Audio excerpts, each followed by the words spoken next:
one more set to go over in North America after our first NA set of the day. Had our first North American SEC two-game set so far here in the SEC. One final set here today after what has been already a competitive day of SMITE Challenger Circuit action. Cannot wait for this one that we have around the corner. And joining me to cast it, none other than Trelly Relly. Trelly, our previous set over here in North America. I think you talk about going as expected. Right.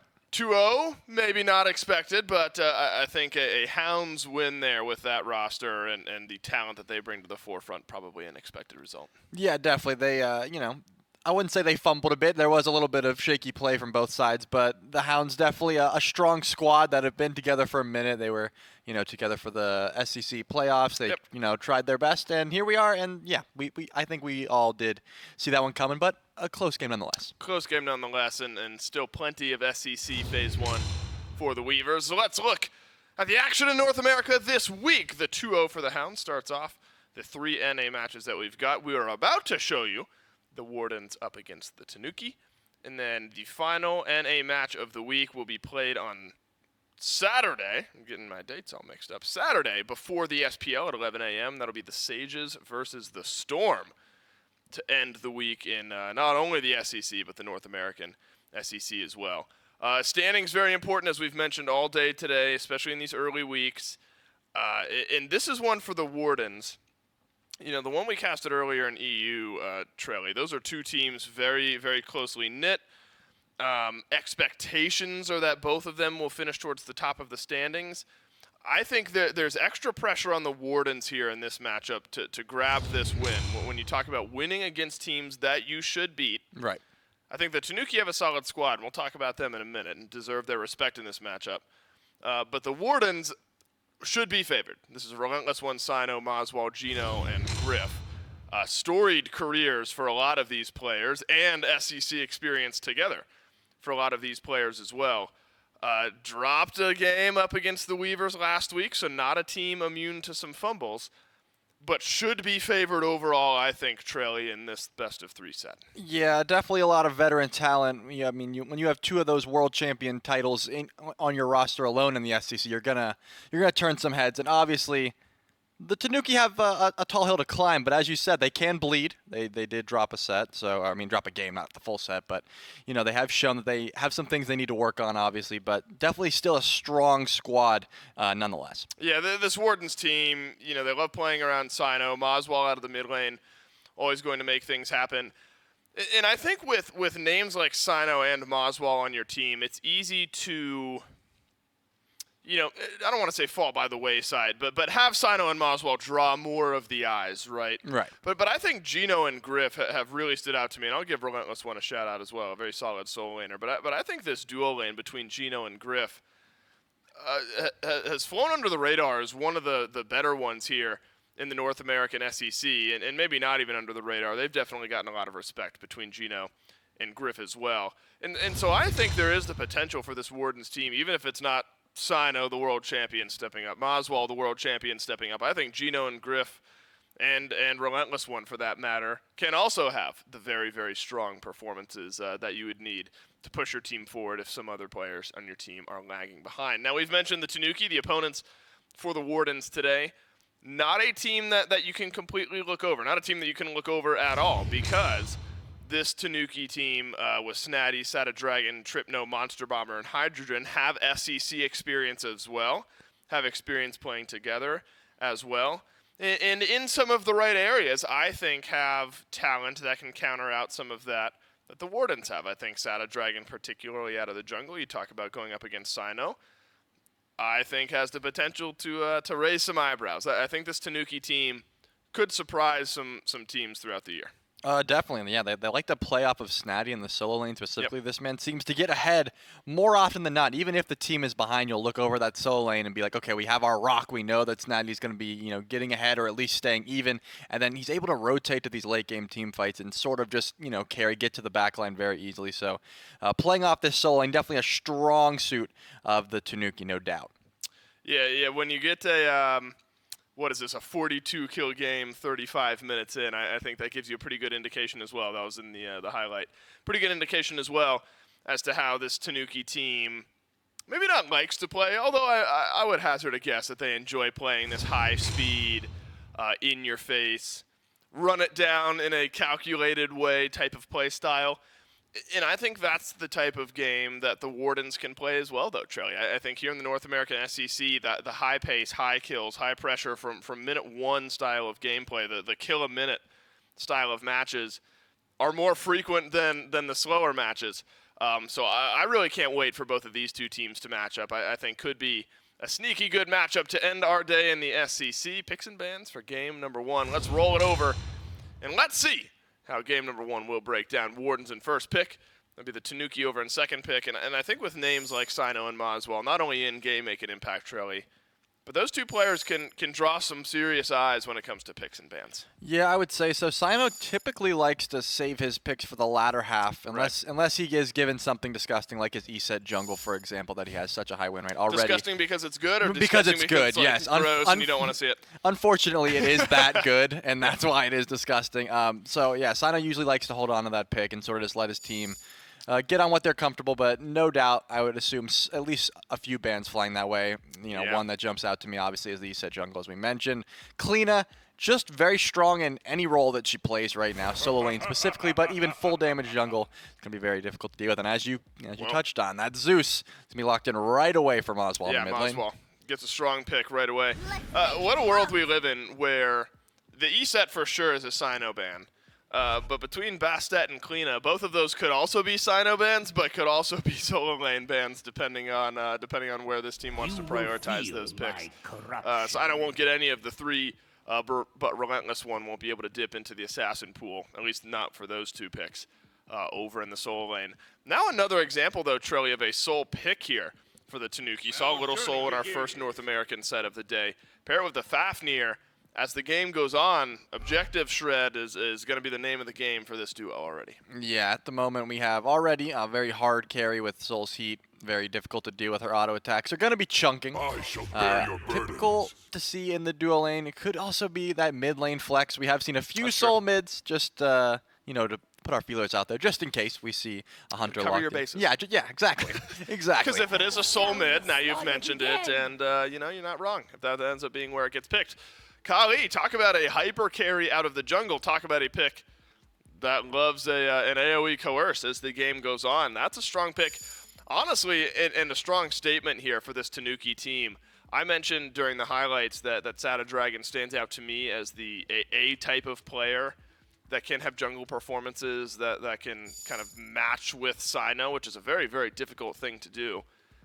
Now, this Kali pick carries a lot of expectation with it, though, I think, Trelly. A pick normally reserved for late-game hyper carry, but has shown us can still be active early. Yeah, from the Tanuki's draft, to me it says, hey, we're confident. Either A, we're confident that we're making it to late game, or B, that's our core game plan, right? We're picking this late-game hyper carry in the Kali jungle. Sad Dragon likes it a lot. It really comes online towards that later half of the game. We obviously have the Fafnir and the Soul. Both of these characters also want to get to late game, but Fafnir and Soul also have a little bit of pressure early, but we see the Camazotz as well, so pretty strong all-around pick there, just very safe. I imagine that's going to be the solo lane matchup there, so Camazotz v Wukong. Although, we did see Tripno play Camazotz mid. If the highlights are if I'm remembering the highlights correctly, it was Tripno on Camazotz out of the mid lane last week. So you have to keep that option open, covering our bases, right, Charlie? We got to cover the bases. Uller plus Chernobog locked in here. So that means one of those two is in the jungle between an Uller and a Chernobog. Sun Wukong will likely be solo. Atlas will likely be support. Zeus will likely be mid. I suppose there's a world where Zeus is jungle. I'm not sure. I don't know. Do you have any leads on this one, Trelly? Do you have any thoughts before we go into game one? It has to be the Uller jungle, right? I don't think Sino's playing Chernobog jungle. I would imagine the Uller has a much better gank potential. That would be my guess. TBD, and to be determined in like 6 seconds as we get into game one between the Wardens and the Tanuki. Chernobog jungle. Was that the one thing you ruled out for sure? Well, you that's didn't what cover your bases, Trelly. It wasn't that I didn't cover them. Your bases. I said that I would and imagine. I covered my bases on Tripno playing Kamazot's mid. Yeah. I'm nuts. You're better than You're me. nuts. No, That's obvious. No. No, I assumed that the Uller would have better gank potential, but it seems like Sino is doing a sort of Apollo Jungle-esque play style where you're farming up, you look over and say, hey, wait a second, did that soul just use her to separate? You ult, you fly right over there, and you try to help from wherever you can. So it seems like that is the play style here. I can't say I've seen the Turbog Jungle before, but Sino has done crazier things. To be fair to you, and any other chair too, if I throw you like a, hey, there's a Chernobog and an Uller, which one goes in the jungle? You kind of have to make a statement, so it's sort of a lose-lose spot for you. I'll bail you out here. Us chair ones ask you guys to predict these compositions so often, and that's just not fair. And I can't believe I'm going to bat for you guys, but I will, at least here on this one. Sino will be on Chernobog jungle. Tripno will be Kamazot's mid here for game number 1 between the Warden and the Tanuki. I got limited data on Chernobog jungle here, Trelly. I know that Kali can be active early, but really feels good later on in the game. You get the attack speed, feel unkillable in some of those later on fights. Do you expect either of these junglers to feel good early in the game at finding some pressure here on the map? I mean, if I'm Sada Dragon, I'm certainly not worried about the Chernobog right now. I mean, he seems to be starting either Ichival, Atalanta's Bell. We see a big jump in here. Oh, but Griff gets stunned. Is there enough damage to kill off Hydrogen? Hydrogen goes back into the Harpy Pit. Double pull in from Gino. Could be a double kill. There's first blood. Over to the Wardens. Stun, yes please, and goodbye. 2 kills to the Wardens in the duo lane. That's a lot of lockdown and a lot of CC in this duo lane. Atlas and Uller, if you're able to hit your abilities, hit those stuns, you're going to see some sparks fly. And obviously, Soul, not the best pick early. A Sada Dragon is going to look for some early aggression into Moswell. But looking at Moswell's build, Tripno blinks in. Moswell lives, though. That's the pressure that this Kamazot's mid can bring. Gino's in behind. Can the Atlas make more of an impact on the map? Hard to see how Gino can do much more, but wouldn't you guess it, he's grabbed Tripno, he sent him back, and Moswell's now got the 3rd kill of the game for the Wardens.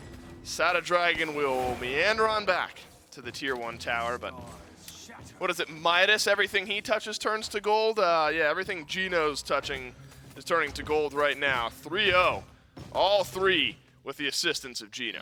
Yeah, we're looking at a level 4 Zeus in the mid lane now. I'm sure Moswell's pretty happy about the support making that rotation here. Griff is able to free farm, but it looks like Gino maybe in some trouble here. Does juke out the hammer with that dash and is able to run away here. And now the duo lane sort of just, they don't know what to do. They're just looking at this red buff. Yeah, what can you do, right? I mean, you're already a little bit behind on this Soul. You need a little time to scale up on this pick anyway. You got so much pressure between an Atlas and an Uller.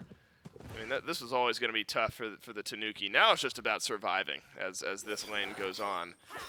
And I've been surprised with the lack of some Atlas with some of the supports here in the SEC. Obviously, there are a lot of very strong picks in support right now.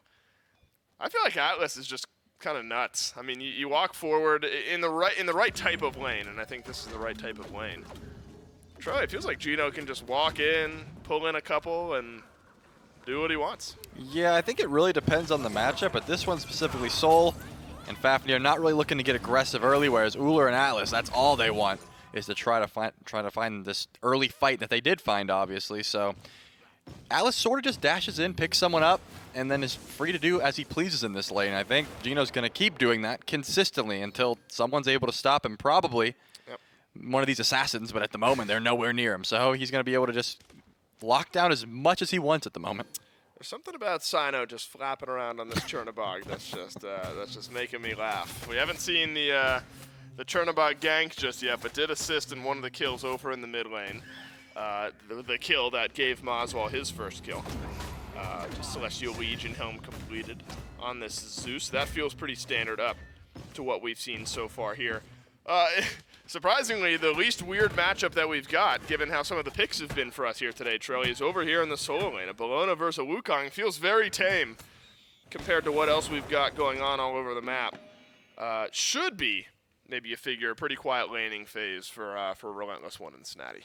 Yeah, it seems like Wukong, not really wanting to brawl right now. Didn't go for that Bluestone start, trying to buff his damage. More so just the The Shillelagh, going to go to a Blackthorn Hammer, just not really looking to brawl early, just getting that anti-heal online for the Death Toll cleave autos, that sort of thing. So I don't think Snatty is going to have too much issue getting pressure in this lane. It's just so much as, are you going to find any kills? Probably not. I think this is just a stalemate in that lane, as you mentioned.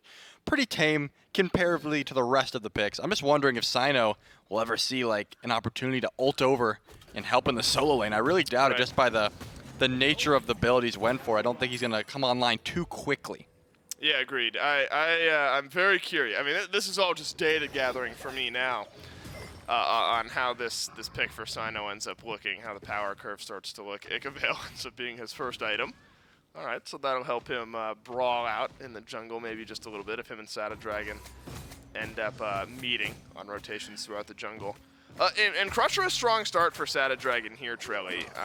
And you know, it's something I've referenced a couple times where, of course, the 6-item full-on chainsaw Kali is what you hope to get to. But it feels like, you know, a couple items here and there, and Sada Dragon can start to get it active, can start to put out some pressure here across the map. As both hunters over towards left right now, hoping to spot out Hydrogen. He's just going to farm up the Harpy here. And neither support will make their way on over to the left side of the map. And Sino's just on a world tour, continuing to wander around on this Chernobog and feels just fine stealing away some of the farm on the Tanuki side of the map.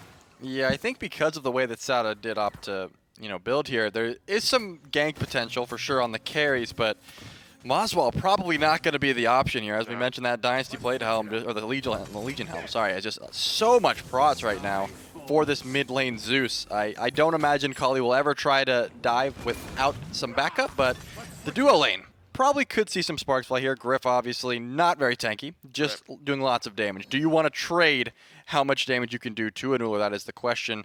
And I don't see Hydrogen ever really getting Griff's beads down, so that's your work's gonna be cut out for you here. But here we go. In the mid lane, Moswell, no chance at escape. Sada Dragon finds the Tanuki's first kill of the game, but somehow escapes destruction. Lasts just long enough. Sino rotates in on the gank, but he has to go in and out of the wall immediately. Uses the beads to avoid the sun. Snatty diving the tier 1 tower, grabs the kill onto Sino. Now Gino pulls Snatty right back in. Should be a return kill. And should be a relentless one, picking it up. 2-for-1 trade, though. Tanuki come out ahead. If that's my premiere at the Chernobog jungle, I don't think I'm a fan of it just yet. I mean, Sino ulted in. I really thought, like, oh, here we go. We're going to see it. I thought he was going to go for Sada Dragon with how low the Kali was. Yeah, it was Gino who picked up 3 in the Lightning Storm, held them in place, and then, you know, the destruction comes in. You can't kill through that. Right. But, yeah, I thought the chase would have ensued. Maybe Sino just, you know, fat-fingered the wrong person, perhaps, and just wasn't able to chase there. But either way, they're all very close, right? Yeah, it was sort of a grouped-up engagement. It just, you know, I didn't really see the Chernobog value on that particular fight. But again, maybe this is more so the I'm going to out-rotate you. I'm going to get online late game. We have multiple ADCs sort of style of play. Maybe that was a fight he didn't want to take, but he sort of had to take. Right. I have the ult. I can join the fight. I should be here. I think there's some value in what you're thinking there, Trelly, where eventually this game goes on and Sino's just built like an ADC. And if the rest of the Wardens can survive and stay even or even get a little bit ahead in their lanes, late game could be difficult. Though you're always fighting up against a timer when Akali is on the other side. I think we could see some of that, though, what we just saw, where it feels like there's a great initiation from the Wardens, because you look at some of the ultimates from the Tanuki, and some of the abilities between Disapparate, between Bat Out of Hell, between Destruction for Sada Dragon, Snatty with this ultimate, Somersault Cloud for a relentless one at a perfect time. Very slippery, very difficult to lock down, difficult to confirm some of the kills on the Tanuki side. Yeah, I would say so. They have some avenues to escape here, as you mentioned, with Bat Out of Hell, obviously. Kali just cannot be killed at a certain point with her ultimate online, and then Sol, she can just go immune for quite some time. So they have the abilities to sort of stall out these fights, but when you're with a Kali, I feel like you want to pick your target, and you want to say, hey guys, this is who we're focusing down, and we want to kill them right away. And then at that point, it'll be a solid 5v4. Hopefully I get my reset, and the fight shall continue. So sort of wanting to play around this Kali, not really able to at the moment, as Hydrogen is able to confirm his purple buff there. you really are not trying to force too much right now. Obviously, Relentless One very poked out under this tower. Gonna have to be very careful here. Looks like Sino maybe rotating around, trying to help out. Yeah, I need some help, Relentless One, because this has just been happening. I don't know why you go back in there, to be honest, Trelly. And now Sino's just going to get run down. If he didn't have that, that might have been another kill. Could have been a two-for-one turnaround there for Snatty. Bologna is just so strong at the moment. Sada Dragon over on right as the Tanuki have turned around an early game deficit and tied things up. I'm not going to say I know better than Sino. Okay, I'm not. You won't catch me ever saying that. Right. But why did he ult in there? Was he trying to help? It just seemed like, again, he's able to ult in to do nothing. And this time he just died. I'm not seeing the value. As the Tanuki are pulling the Pyromancer now, it just seems like he's better off farming until he has the damage online to help out. I'm just not seeing the value. Like I said a few times now, I should probably just give up on trying to understand how Sino's playing this pick at the moment and then just let the late game chill for itself. Because right now, Snatty seems like a raid boss. Yeah, Snatty's feeling very raid boss-like right now. Berserker Shield, Frostbound Hammer. Relentless One has not been able to hang out in lane like at all over the last couple of minutes. Snatty's just been doing a whole lot of this. And this is fresh back from base. Relentless One doesn't have teleport. Snatty does have teleport. Bologna is just nuts right now. And Relentless One, despite being on a relatively safe pick in the Sun Wukong, now has to go back to base yet again. I suppose he was hoping that the Soul Eater would provide some extra sustain in that lane, but Snatty, with just a rotation of abilities, has yet again forced the Sun Wukong into the ultimate and out of the lane. Wardens do maybe see an opening for a purple buff invade here. Moswell's still in a pretty good spot, despite the way that some of the other parts of the map have gone for the Wardens. It looks like that's just enough pressure, Trelly, to grab the purple buff. So the Tanuki are looming, maybe considering a Gold Fury. Oh man, Snatty did make the rotation over, and Relentless One's nowhere to be found. This is the raid boss we were talking about, and it's going to be very difficult to try to push into this. Sada Dragon jumps in. Gino being melted away. Tripno in as well, but look at all the damage being returned. Bat out of hell for Tripno. Griff from range puts down Sada Dragon. Sino ults back in, but Sino is alone. Sino stunned into the wall. He goes right back out. Snatty with a re-engage ultimate. Moswell disarmed, locked in place. Sino turns around the damage. On to one more member of the Tanuki. Ends up being a pretty good fight for the Wardens. Now Relentless One makes his way back over towards the right side of the map. Spins around for some damage, looking for a sun. Maybe onto Snatty in the back. Somersault Cloud is up. Provide a little extra sustain as an unfortunate timing on the D-Transform gives another kill to the Wardens. I think Bomber was actually just saying, take my life and hopefully they don't dive my carries here. Because at that point, I don't think there was any reason that they shouldn't kill Hydrogen, but putting all of your damage into a Fafnir D-Transforming in front of you will do the trick. Snatty, though, does make the rotation back with that teleport and is now able to help try and clean this up, but I don't think Relentless One is going to get stunned out here. The Eagles rally is not available. And now the Gold Fury is still standing tall. Good turnaround for the Wardens, which is odd to say because they did have such a lead early, but now the Tanuki are back on this Gold Fury. They are, and this is now a chance to bounce back after a tough team fight. The Tanuki still literally a little bit ahead in the gold department going into this Fury. Now back about 1.5k ahead. That's a simple kill for the Wardens as another one falls into the hands of Moswell as Gino walks over towards mid. So been tough for Tripno over the last couple engagements. 0-3 on the Camazot's mid. Feels like bat out of hell is necessary to have solid impact on the map right now. Moswell continues to spin up. Griff continues to spin up. The carries Trelly for the Wardens still in a strong spot where the Tanuki still leaning heavily on Snatty, still leaning heavily on Sada Dragon in the first few minutes of this game. And Sino did just have a level lead, I think, right about now. Probably just about half a level lead. So even though just a little bit behind, still trying to stay relatively ahead in this jungle matchup as the Chernobog jungle, as I say once again. So just trying to make sure the global presence is enough to keep that farm game going. But yeah, at the moment, looking at Moswell's build, it's going to be very difficult to kill this Zeus. I know I said that after just the Legion Helm, but now a breastplate is being built. Zeus, one of those mages where you can get away with building like this. Just one flat pen item into two defense items and one hybrid item and two defense items. Still, so much damage coming out from the Zeus pick despite the amount of tank stats that he's opted to build into here. And Sada. Oh, man. Hobo's worth it. As Griff sends a lot of damage Sada Dragon's way. Destruction is available. But Sada Dragon already low, beneath half HP. Monster Bomber left alone. Fenrir Ultimate V2 sets up a kill onto Monster Bomber, and the Fafnir cannot jump out. And Sino back on track with his second kill of the game. Unfortunate that Monster Bomber has to die for your sins, because everyone is one of the Aulos here. Hydrogen way caught out here. The Aegis into the Saporate is going to be good, but they have the burst. And you got Gino, and Gino's just going to walk forward and do this again. Though, that's a nice stun from Sada Dragon. Way too much damage here. One more shot will get it done. Hydrogen makes Gino pay, but Maswal has enough damage to get onto the killing spree. Support for ADC.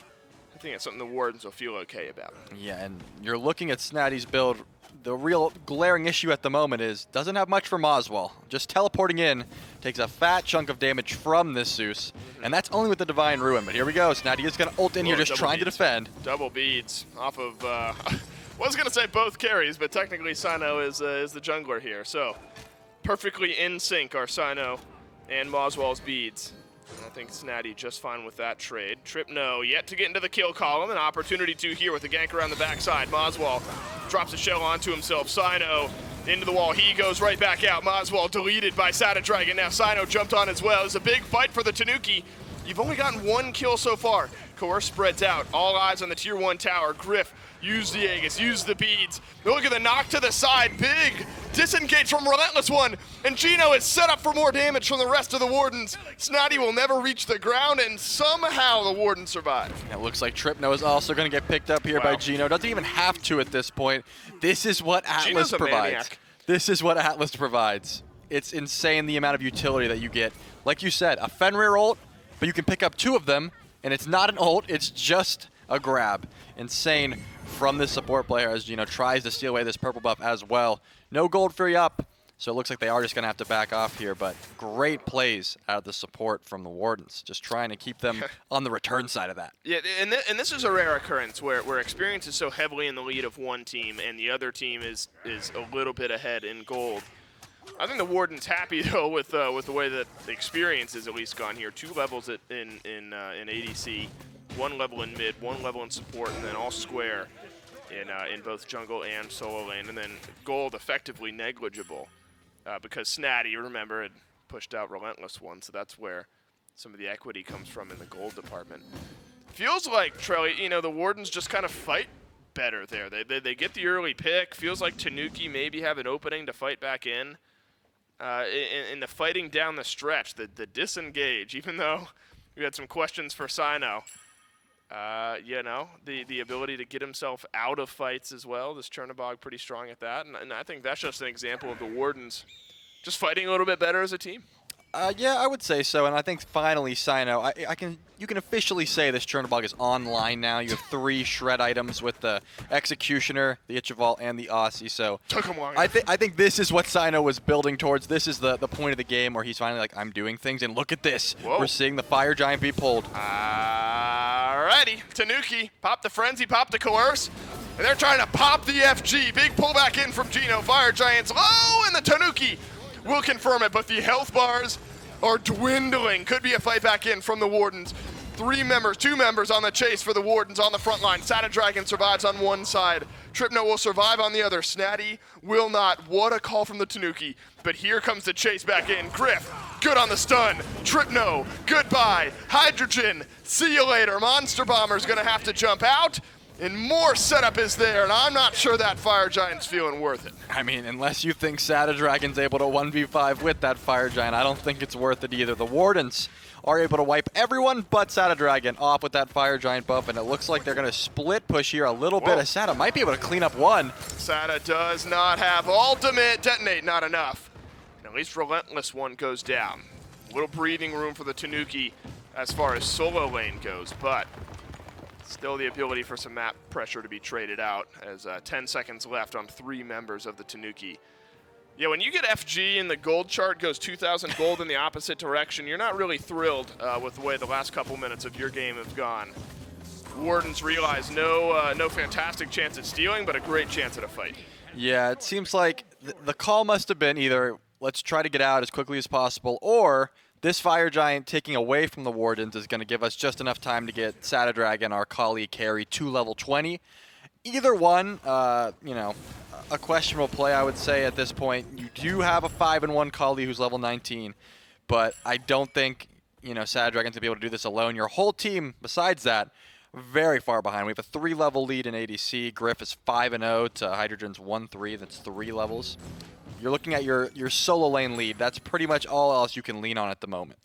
Yeah, this has been so impressive from all of the Wardens. Griff has really impressed me this game, 5-0-8 on the Uller, and that started like minute 1, and Gino deserves every ounce of credit for that as well, and the ensuing fights. This Atlas has such high potential, but you've got to make use of all of that potential. We've seen some bad Atlas games, and this has not been one of them. Sada Dragon deletes Griff, though. That's a big shutdown. Gino immediately answers back. Monster Bomber pulled right back through. And the rest of the Wardens are further ahead than Sada Dragon was on the other side. So I think losing Griff for Sada Dragon still gives you a massive advantage here if you're the Warden. Slow onto Monster Bomber, but he will be able to jump up and over the wall.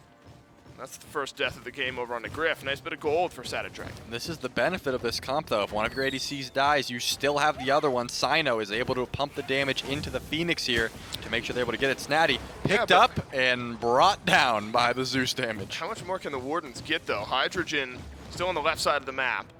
Looks like the call with still 2 tier 2 towers left would have been a very long shot at ending this game. So we'll take the Phoenix in the mid lane. Then I think Hydrogen Trailer doing the best that he can there, realizing that a fight in the mid lane is not going to help. Hydrogen's so far behind that maybe Hydrogen in general won't do much in the way of help. Knock down the tier 2 tower, at least get a little extra gold rather than get nothing.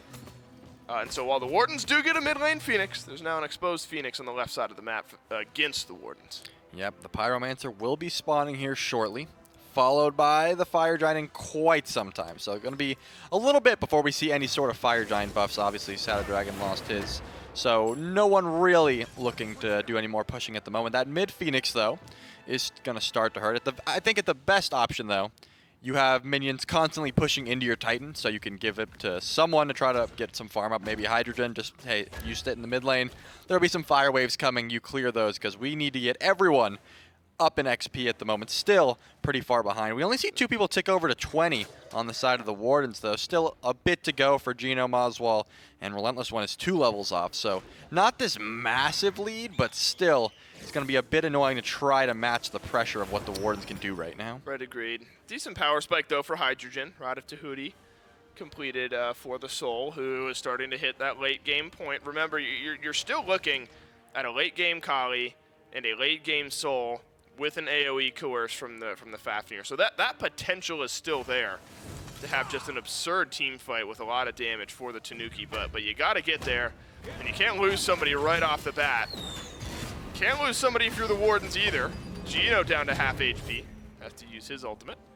He'll end up wandering away. Fire Giant not up for 15 or so seconds. Of course, Sino can do a lot of this and end up rotating into a fight at will. But not a super costly loss of health there from Gino. He'll be able to go back and rotate back in just fine. Yeah, I think the benefit of the Chernobog is starting to be shown here. Snatty does have to teleport away. If the Fire Giant was able to be pulled, Sino could just ult and rejoin the fight, leaving Snatty by the wayside on this left side of the map here. But it looks like the Tanuki still are postured around this Fire Giant. Remember, they were the ones who pulled off of this Draconic transformation last time. They wanted that Fire Giant. They wanted to try to burn with the Supernova as Sino gets his dash caught. Sino uses the ultimate. Good positioning from the Tanuki. I mean, there's no great targets, but Monster Bomber maybe the best one. Well played by Sino. That'll be a disengage from the rest of the Tanuki. Gino walks forward. Fire Giant started up by the Wardens. Lightning Storm is down. You'll have Detonate for Secure, and Secure the Wardens will. Now there's a bat out of hell from Tripno on the re-engage, but watch the carries backpedal. Griff is full HP in this fight. Sada Dragon receives a heal, but destruction is gone. Sino with an auto attack swiftly puts down the Kali, and now the Wardens can roll. They'll do it without Moswell, but they will do it just fine. No more bat out of hell.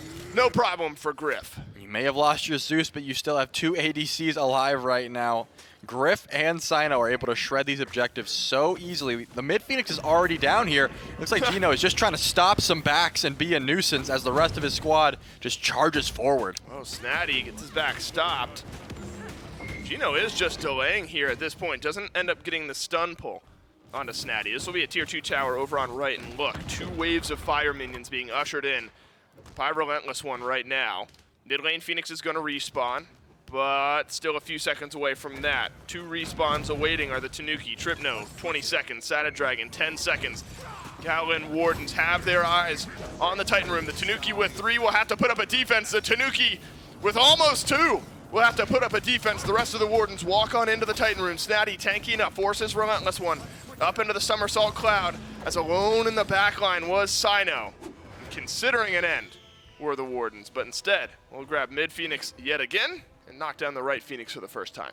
Yeah, they do have a fair bit of damage there, but a great portion of it can just be body blocked in their auto attacks. So without Moswell, I don't think the end call ever going to be the play here. As Gino still just being aggressive by himself here, 1v5. Yeah, Gino feels like the real Relentless One here this game. Sino into the wall though, he's in an awkward spot. This is a good fight back opportunity for the Tanuki. Griff dodging out everything. A rotation of abilities awaits around the corner. This fight is split. Doesn't seem to bother the Wardens, not for now. Hydrogen, the first casualty on one side of the fight. Axe is no good as Tripno gets pulled back in by Gino. Sent to the side, Tripno lives! And Gino won't end up dying. Relentless One gets whittled down as Sada Dragon's got a double kill. The best fight we've seen from the Tanuki in a while is a 3 for 2. There's a 9-3 Kali on the map at the moment. You're still down 2 Phoenixes, but you have a tier 2 tower in the left at the very least, and they're not the worst Phoenixes to have down. If you are the Tanuki, I would say your Kali is officially here. She has arrived. She's been here all game, but this is where the build really starts to show. I mean, you're going to have to put a lot of stock into either A, peeling this Kali or trying to kill her right away, because, you know, she's full build at this moment, probably upgrading relics at this point. So Sada Dragon able to do quite a lot. And now I'm looking at the team fight presence here. There's going to be an enhanced Fire Giant coming shortly, and that's where you're going to have to put all your marbles. Still 0-7 on the Camazotz, not able to even upgrade a starter or work towards this Heartseeker just yet. Tripno, not the best performance on the Camazotz, but out of these 2 assassins, I'm not looking at the bat right now. I'm looking at this Kali, seeing what is Sada Dragon able to do in these late game EFG fights. I think that's another example in the mid lane just now of how hard some of the Tanuki are to kill off. I mean, Bat Out of Hell, though Tripno died, bought a lot of time. That's all Tripno's been able to buy. Tripno can't buy a kill this game. 0-7 on the Camazotz. It has just been tough sledding for the assassin out of mid. And Sada Dragon pulling this Tanuki team into a place of contention. I think important to note, though the kills look like they might be out of control here, Trelly, the gold never was. Even though experience was, 4,000 or 5,000, the gold was always pretty even up to the last couple of minutes of this game. And in a 27 minutes, 3,000 gold, while it's not nothing, we've got a lot of the builds well underway here if we're the Tanuki. Just a couple of items missing across the board. And so I don't think the Tanuki are in a bad spot at all looking towards this next fight. But how about this item from Gino? That's caught my eye. Gem of Isolation, not something you often see at all, ever, in Smite. But one of the more annoying items to fight against is what Gino selects for his next option. Yeah, we used to see Gem of ISO a lot, probably, 2-3 years ago at this point, before it received quite the nerf. And now, you don't even see it on the Poseidons of the world anymore, where it was really potent here. But I think just with the Gamma Ray Burst, you're going to get a huge slow, try to keep them in that damage as much as possible. The kinetic charge dashing into people as well is going to apply it. So just trying to slow down the squad to either help chase or peel. An interesting idea. I'd like to see if it works out for Gino. But I would say definitely not in a bad situation with Tanuki to team fight. But right now, again, your Phoenixes are not quite up yet. Yeah, map state-wise, you're going to have to deal with number 1, Sino, who could roam at any point to try to split push one of these Phoenixes down, and if not, you could just fly back in. So it's going to be very annoying. There's a lot of people right now that could solo one of these Phoenixes on the Wardens. Would you say this is the closest that the Tanuki have been to even in a little while? Like, the Wardens really pulled far ahead. Is this the best look at equity that we've had in a little while? I'll let you think about it. I'll let you base your answer off how this fight goes, because the Fire Giant has been started up. The transformation up front from Monster Bomber. Coerce might not find its target if Monster Bomber can't jump out, but he is. Snatty over to the left, just found 3 backliners, and they are all looking at this Bellona, but Relentless One's got to be worried about who's looking at him. The gallop on out will delay his life, but he ends up dropping nonetheless. Griff, though, has turned around a couple of kills. Moswell has as well, and in one flurry of damage, the Wardens carries have put down all but Hydrogen. Triple kill for Moswell, 10, 4, and 8 on the Zeus.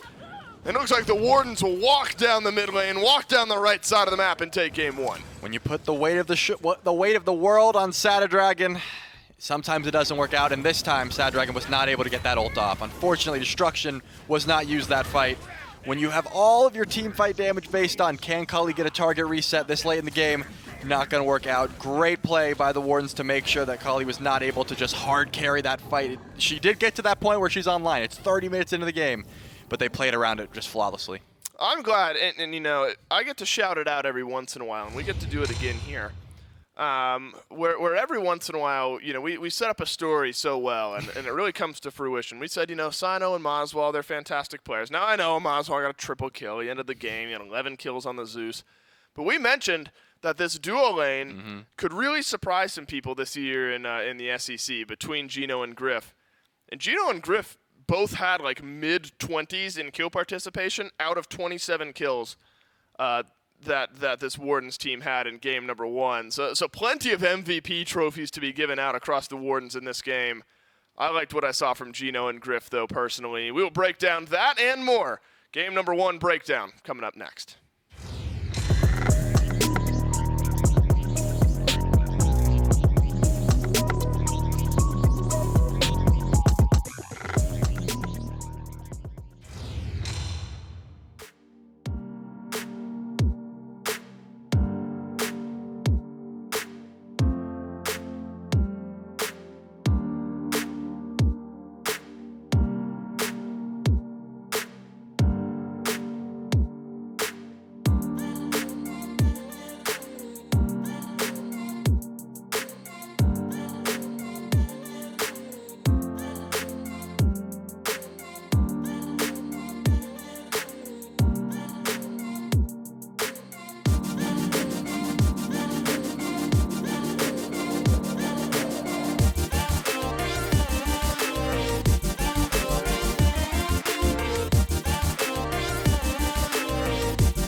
Wardens grab themselves a win here in game number 1. Now just one win away from taking the set over the Tanuki. There are moments where the Tanuki make us raise our eyebrows. It's late in the game. You got a Kali full item build. What am I trying to say? I'm not sure. Kali is strong later in the game, and there are moments where you nearly see the power of that Kali, and the Wardens are thinking twice And then we fight one more time, and the Wardens make good on the lead that they had built. I think there is some value in giving the Tanuki props that gold-wise, this game never got out of control. Right. You know, even when there were 4,000-5,000 experience behind, gold was always pretty close to even, if not slightly in the Tanuki's favor.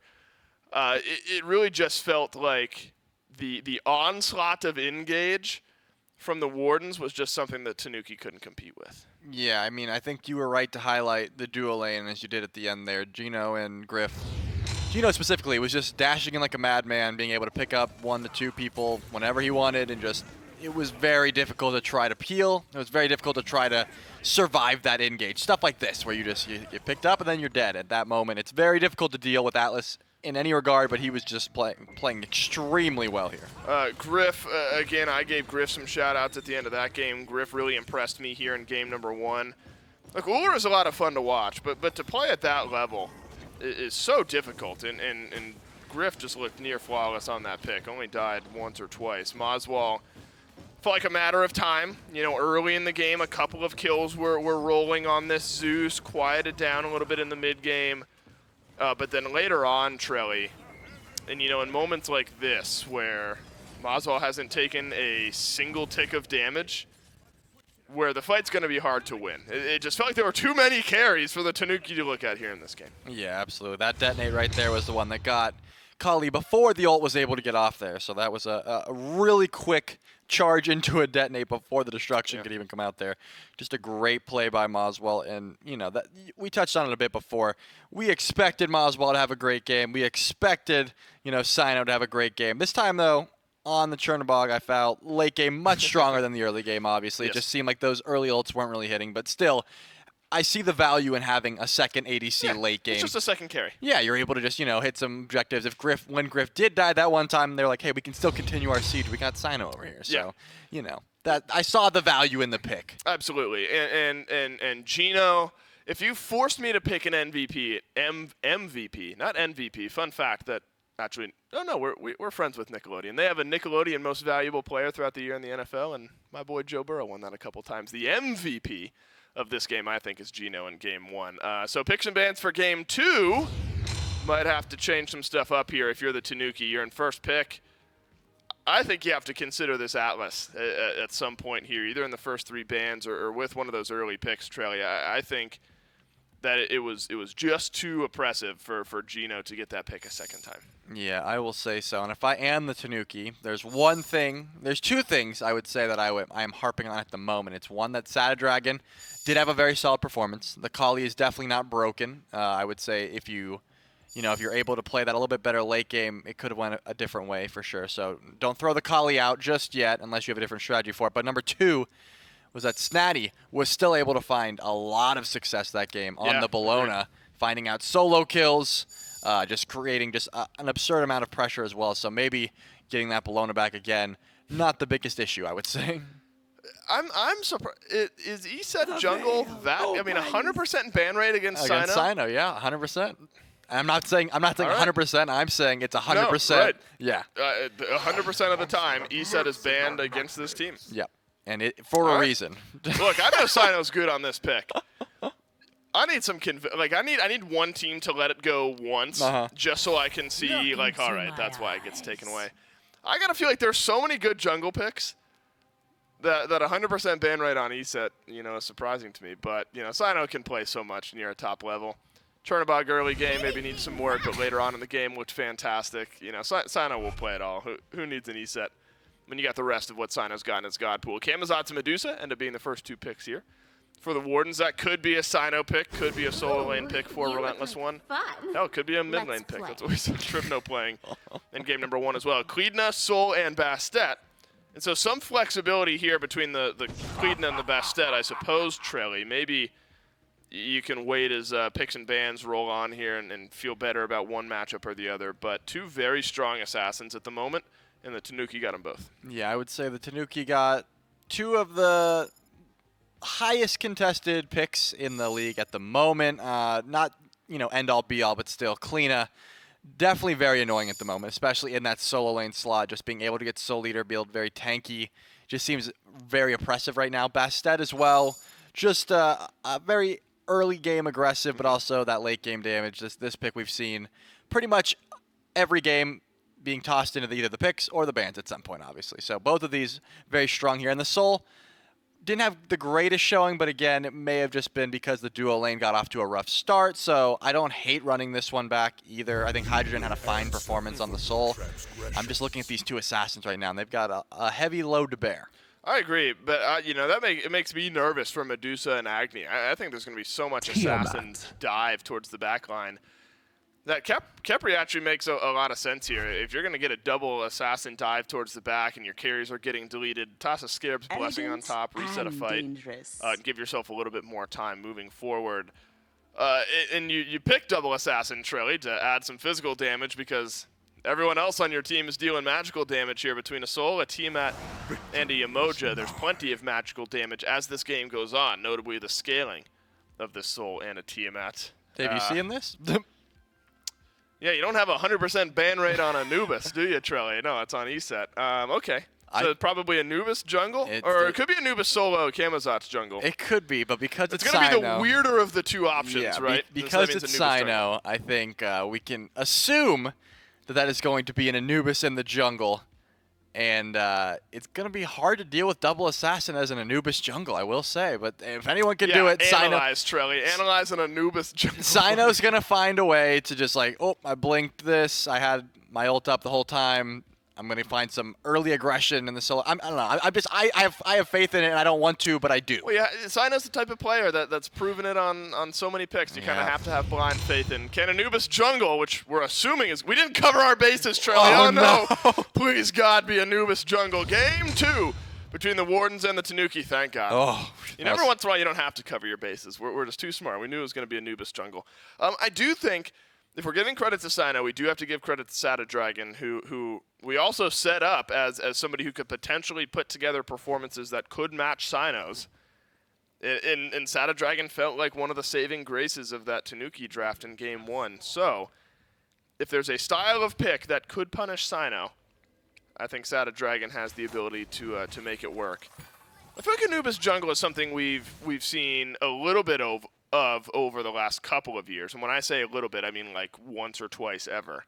I guess it could catch you off guard. Blink plus like the wrap into a lot of damage. I guess there's gank potential here, but a lot of it centered around Blink and the wrap and the stun and the lockdown. Yeah, there's certainly some gank potential. Anubis, crazy amounts of pressure, great clear, lots of damage. The issue Anubis has and will always have is his survivability, as Snatty probably going to take a lot of damage here. The Locusts are out. Yeah.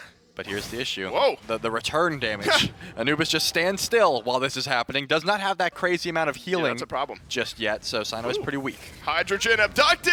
Hydrogen a couple auto attacks away from going down. Disapparate. Unreal timing on that. One last auto. And Griff will take a kill to go. First blood to the Wardens. Duo lane, just like in game number 1. And we're looking at Sino's build. He is looking at maybe a Spear of the Magus here, but once that does get online, there's going to be some crazy kill potential for this Anubis because there's 5 beads. No sort of Aegis. There's no sort of immunities that we're looking at the moment, so the Anubis won't have to pull his punches. He'll just be able to do the full brunt of that damage. Oh, Sada Dragon has to use the beads. Now Sino's gotten a couple sets of beads off, but... Chase down on the other side. Root is in. Sino tries to turn around the damage. Not enough. And Snatty and Sada Dragon call the immobile Anubis' bluff. The relentless one thinking an opportunity for a return kill here. The silence is out. And the 2v2 in the solo lane has gone sideways. And the Tanuki had a couple kills. Yeah, having the early game Anubis, if you don't get that kill off the wrap, you really are in for some trouble there, as we just saw. Unfortunate, but Anubis has a pretty high cooldown, so if you are trying to just commit to a kill, as Hydrogen takes a lot of damage, Acid Spray, not going to be enough here, so doesn't look like Griff will be going for it. The purple buff is spawning here soon, and it does look like Tripno might be rotating over to help, but maybe just going for the red buff. Yeah, it could just be going for red right now. It's another example of how Khepri can be used as a very aggressive support as well. I mean, root into abduct, fantastic at setting up pressure. As purple buff does end up getting stolen away, Hydrogen does take half of his HP and damage. Griff sticks around to plug a little bit more damage back in that direction. We had 2v2 in the solo lane just for a moment. Was working out okay for Relentless One and Sino, who actually had pressure in that lane. Beads used, well timed by Hydrogen. Sino and Relentless One actually had pressure over in the solo lane, but gave it up for a pair of kills over to the Tanuki. Now looks like back to standard jungle rotations from both Sino and Sada Dragon. Sino does not want to give this up. Ring around the rosy, and Snatty won't end up eating a wrap this time. Yeah, Snatty doesn't have the beads for a little bit longer, but still a level 4 Anubis at the moment. Not too threatening. I would say once you do get that ult, once you do get that just crazy amount of shred early game, you're a little bit more threatening in the jungle Anubis role. Your ganks become pretty threatening, but at the moment, just, you know, I don't think anyone's going to look twice inside. I don't think I'm like, oh, look, it's Anubis, and just sort of just walk away from him at the moment. No fear. Yeah, but that's how Sino operates. You don't look at him because you're not worried about him. And then suddenly you're dying like the Relentless One is over in the solo lane. So, oh, that's a lot of damage from the Petrify. So depending on what side of the map you're on right now, there's two different stories. Either you're the Tanuki and you're over in solo lane and you are on easy street, you're 2 levels ahead, you got a couple of kills, or you're the Wardens and you're over in duo lane and everything is chaos, and Hydrogen's died a couple of times, and Gino and Griff are both a level up. Depending on where you're looking on the map right now, very different stories. Yeah, we're still looking at a level 4 Kamizatsu Relentless One. Not very safe at the moment in this lane, whereas Snatty 2-0 has the Bluestone going into, I'm assuming, Yones goes for the ult. Swing and a miss, so Relentless One will live to see another day, at least for a bit here. Finally ticks over level 5. Bat Out of Hell is available, but that lane was looking a little bit rough until then. It's hard to step up to the wave as a level 4 Kamizatsu. Yeah, now the ultimate little extra safety. Gino takes the first scurry out of lane for this Khepri. Already set up a fantastic laning phase for Griff. Remainder of the laning phase for Griff. Couple of early kills, completed Crusher. Celestial Legion Helm will help out Hydrogen up against some of the pressure that this Medusa is going to put out as the lane goes on. But as both supports make their way out, it's not often you see a Yamoja get out pressured, but it's definitely what's happening so far in the laning phase here. But as supports rotate out Trelly, Monster Bomber, an opportunity to make some plays happen here. River's Rebuke, Riptides, things like that. Onto the right targets, maybe onto an Anubis. Over in the mid lane could be impactful. Yeah, certainly could be a pretty solid target here. There's a few solid targets for the River's Rebuke if Monster Bomber does want to make those rotations. But on the flip side, Sino does have Divine Ruin online, so got to give him some credit in the damage department. Right now, I would say his ult is the hardest hitting ability in the game. Probably will continue to be if you were able to hit every tick, which I imagine Sino's probably practiced this a fair bit. He knows how to hit the full brunt of this Anubis damage, and it looks like he will be going for wraparound here. Wraparound. That's a good one, Trelly. Wrap around the wall. Yeah, that was a good one. Won't be there onto Monster Bomber. Divine Ruin. That's what Sino's got. Help out with some of the healing beads used by Monster Bomber. Trip Node gets abducted right back. Gino's been a beads burning machine here. Wrap around from Sino, and there's the kill. The Warden's jungler on the board. Hydrogen desperately running away. Griff has Petrify. Would have taken every ounce of that and more to end up finishing off the kill onto Hydrogen, but pressure here for the Medusa over on the left side of the map. As another kill drops, and this time it's over in the mid lane. Dash in from Griff. Hydrogen with the big damage from the ultimate tries to turn around this kill, and Griff has got to run away. Minions, please! No, it's not there, and Hydrogen, despite being 2 levels down, finds a solo kill onto Griff. Yeah, Griff a little bit overconfident there right at the tail end of that. The Saporate tried to get the last bit of damage here as Tripno doesn't have the stun, is out of range, but the bomb, that'll do it. That'll drop right on its head. And over in the mid lane, the Kaolin Wardens now finding some pressure. The Relentless One still 2 levels down. Over on the right side of the map, this is the easy street for Snatty. Jotun's Wrath and a 2-level lead over a Blackthorn on Relentless One. It has felt just fine for this Bastet after a couple of those early kills ended up dropping down. That was an important trade back for Hydrogen. That lane was starting to feel very uncomfortable for this soul. Medusa and Griff were putting out so much that Hydrogen was having to think twice about all positioning, but feels like back closer to even on left. Yeah, I still think there's a pretty big power spike to have once Griff goes over to 9. The second point in Petrify means that Hydrogen probably still not wanting to not wanting to fight, has to fight if it gets dashed on like that again, but really not seeking out the danger, I would say. Hydrogen probably just going to be sitting under that tower for a little bit longer here. Soul's power spike still yet to come, just the big tank item on the table at the moment. But this is where the real lead for the Tanuki is. Obviously, they don't have the gold lead, but I'm just looking at the level lead that Snatty has over Relentless One. Still, it would be nice if Snatty was to overcommit and just give that kill back to Relentless One, as Griff just did. I don't think that's going to be happening at the moment, as this Bastet very safe in the lane. Whoa, could be a collapse in here from both teams. Griff dashes forward. Hydrogen does have ultimate. Drops it. Petrify out. Catches a slow, but Dragon avoids most of it. Is there enough damage onto this Medusa? Yes, there is, but it's Monster Bomber who deals it. Dragon is solo, might end up being Gino, who's abduct. Gets blocked off by Monster Bomber. A clean kill and out for both Snatty over on right and Dragon. Now Relentless One falls down to 0-3. River's Rebuke is up. Sino's got something else in mind, though, as Hydrogen desperately trying to escape. Over on the other side, dodging out everything, but the last tick of damage is there, and the Wardens are able to pull back one. Gino's 2 was able to out-tick Sino's 1 there for the damage. That's just showing how much that Solar Flare is going to be doing there. Obviously joking, but still, Sino probably wanted that last hit. As Dragon is going to go for the rotation here, trying to catch Sino out. But Anubis has a lot of damage, even without the ultimate. It looks like just hiding in the wall here. I thought maybe a full-on commit there from Dragon. Gino does have Scarab's Blessing, so it would have been hard for Dragon to end up finishing off that kill. As Sino will be able to go back, spend up some of that gold already into one flat pen item. Moswell already into the Chronos Pendant. And that's a mid-lane matchup that we haven't talked about yet. The mid-lane matchup is something we haven't talked about yet because there's been so much fun over in the other lanes on this map. As this game goes on, I expect this to be one high damage output matchup here in the mid lane. We already know what T-Mac can do later on. We saw a lot of Agni during the qualifier weeks. Has seen, pick ban presence up to this point, but another example of an Agni game here for Moswell. Full buys, a Divine Ruin. It's like that 2-3 item area, and these bombs really start to stick. Yeah, and while that brawl on the left was happening, Relentless One did get soloed, so there's still so much pressure. 3 levels right now, looking at this solo lane specifically. Snatty is going to have to make some big plays on these rotations, but I think you can kind of make them on your own at this point. You have such a lead over really anyone else. You're 2 levels ahead of anyone on the enemy team, and the closest to you on your own team is Dragon at level 11 as well. So this Bastet, definitely a Titan on the map at the moment. It's going to be very difficult to try to deal with these rotations. It was a close game. Experience even. Gold 700 in favor of the Wardens. You're on a knife's edge.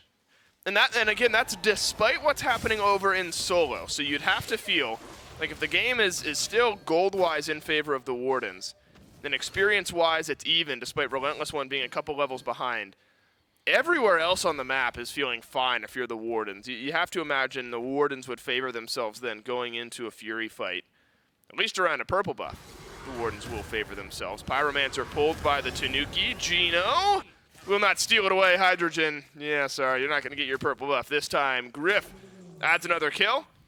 And so that solo turnaround from Hydrogen ends up not meaning much, as the Wardens will turn around a pick. Careful here, Sino. You got to drop the aggro at some point, as the Wardens will end up grabbing a kill and grabbing the Gold Fury and extending out their lead. Yeah, it seems like everyone in their 1v1s at the very least is feeling pretty strong right now. I think Moswell just outranges Tripno by a fair bit, so Tripno's having a hard time staying in lane, trying to get that farm, kind of just sitting on her tower and waiting for the waves to come.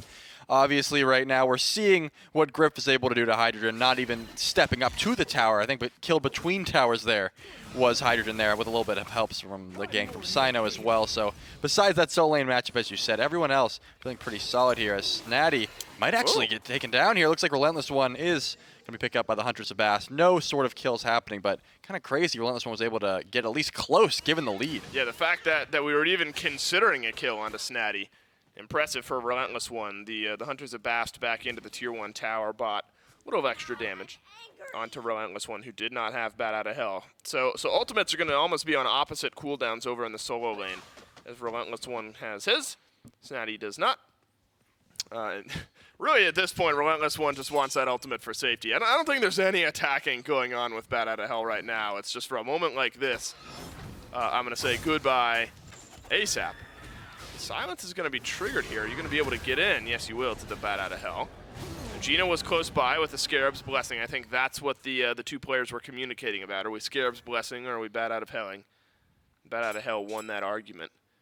So you invest 3, though, to go over and try to get a kill on the Relentless One who's able to escape. Now Sino is posturing around this obelisk, but I think is more so looking for the soul right now. Sino sort of watching her over the wall, looking for the wrap, isn't going to find it. And now just to back up here as Moswell drops some bombs over the wall as well. I think all of the Wardens on this left side of the map are sort of looking for action. They're trying to find anyone out of position at the moment, but the Tanuki are aware of this, and they're saying, you know what, we're going to keep our vision game strong, we're going to try to ward up, and we're just going to not step out of position. We know we have this Fed Bastet in the right lane, and once she rotates, it's going to make all of our problems go away, so we're just going to sit around and wait for that moment.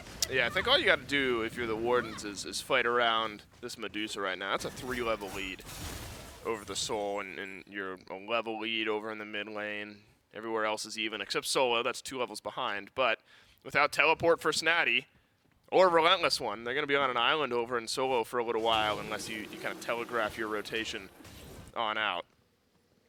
Beads, so important for the Tanuki this game, Trelly. 5 sets right off the bat, and then 4 Aegises already.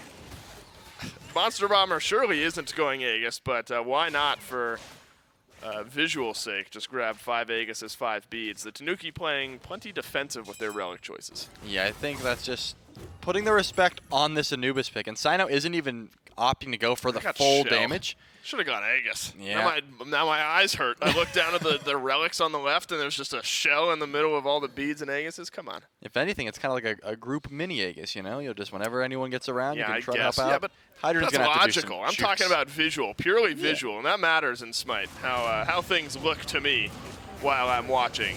This will be a kill onto Hydrogen. Took a couple ultimates, but now this Soul, who's been unable to catch a break, remains unable to catch a break. 1 and 5 is Hydrogen, still 3 levels behind. As the minions are on the other side of the wave, there won't be a tier 1 tower taken down, not this time. As the obelisk getting drained just a bit, or attempting to be drained just a bit by Gino. Tanuki got to be careful here. Relentless One also can't catch a break. That's a defensive Bat Out of Hell. He's dying over in solo lane, so then he rotates over to mid. And yeah, right. Maybe another lane will do me some favors. Nope, he's still dying in mid, had to ult away. His tower's at 1 HP. Unfortunate. He's just trying to have some of the fun that the Wardens are having right now. They're able to just sit at obelisk, you know, sit around corners. Not Relentless One. Do you think, I'm imagining in comms right now, it's like, actually, I imagine it's sort of the opposite for both teams. I imagine for the Wardens, comms right now are like the meme of Squidward watching like SpongeBob and Patrick play outside. He's like up in his room all grumpy watching them outside having fun. Like I imagine in comms right now, Sino's having the time of his life. Griff is loving life. Moswell and Gino are just doing whatever they want over on left. And Relentless One is like just mashing their head on their table, just dying over and over and over again. I have to, and then it's probably the flip side for the Tanuki where Snatty is just picking daisies. Just having so much fun, right? Frolicking in a field of flowers, and the rest of the team is just burning chaos. Yeah, I'd love to be a fly on the wall in the Warden's comms right now because it's happening again. Relentless One doesn't have Bat Out of Hell. Yeah, Relentless One. Go back and practice your clarinet. You got no safety here as the Pyromancer does go down. Yeah, Pyro did get taken. All right, so the Tanuki find a small opening. But again, not surprising that it's on the right side of the map where the Tanuki find their advantage. Over on left, the Fury spawns, and you have to imagine this will be an opportunity for the Wardens to further extend their lead. Yeah, I would like to see if Sino is going to try any cheeky plays here. It does seem like he's looking towards that Fire Giant, but more so just to get some vision down. Anubis does have some crazy objective berm, as we know. I would like to see maybe just how quickly they'd be able to pull the Fire Giant if they are, but it looks like Relentless One is going to rotate over to this Gold Fury as well. As Moswell has to dash, he might be dead here. Yeah, Moswell is dead, and you saw how little damage Sino took. That Breastplate of Valor worth its weight in gold at the moment, just with a little bit of poke damage in. Moswell is gone, and Moswell was very, very strong in the mid lane just now before getting taken down by the Tanuki. Now 5 versus 4. It's a backpedal from the Warden. Snatty jumps on out. Sino ults in the mid lane and Almost looks like he healed the Tanuki with how little damage that Anubis was doing. And there is so much damage from the Tanuki being returned onto the Wardens. 3 are now down, and 1 fell swoop over in the mid lane. Tanuki find a big fight. Yeah, that was a huge Reverse Rebuke, making sure to trap not only the Khepri, but also Cyno. So they both get trapped there, and it looks like they're posturing towards this Fire Giant. They do have the clean ult shred. They have still auto attack damage, and I don't think anyone's really that close at the moment. Well, Fire Giant melting away. Yeah, Relentless One has spent this game running. I don't think we're going towards the Fire Giant right now to steal this one away. And it'll be an 18-minute Fire Giant after a 3-for-none trade in the mid lane for the Tanuki. And how about a drop of the ball here from the Wardens, who are 1,500 gold or so ahead. And 1,500 experience or so ahead. Now drop 5K experience and 1,300 gold behind. Yeah, I think Cyno was trying to make something out of nothing there. Of course, Moswell got picked, which was unfortunate.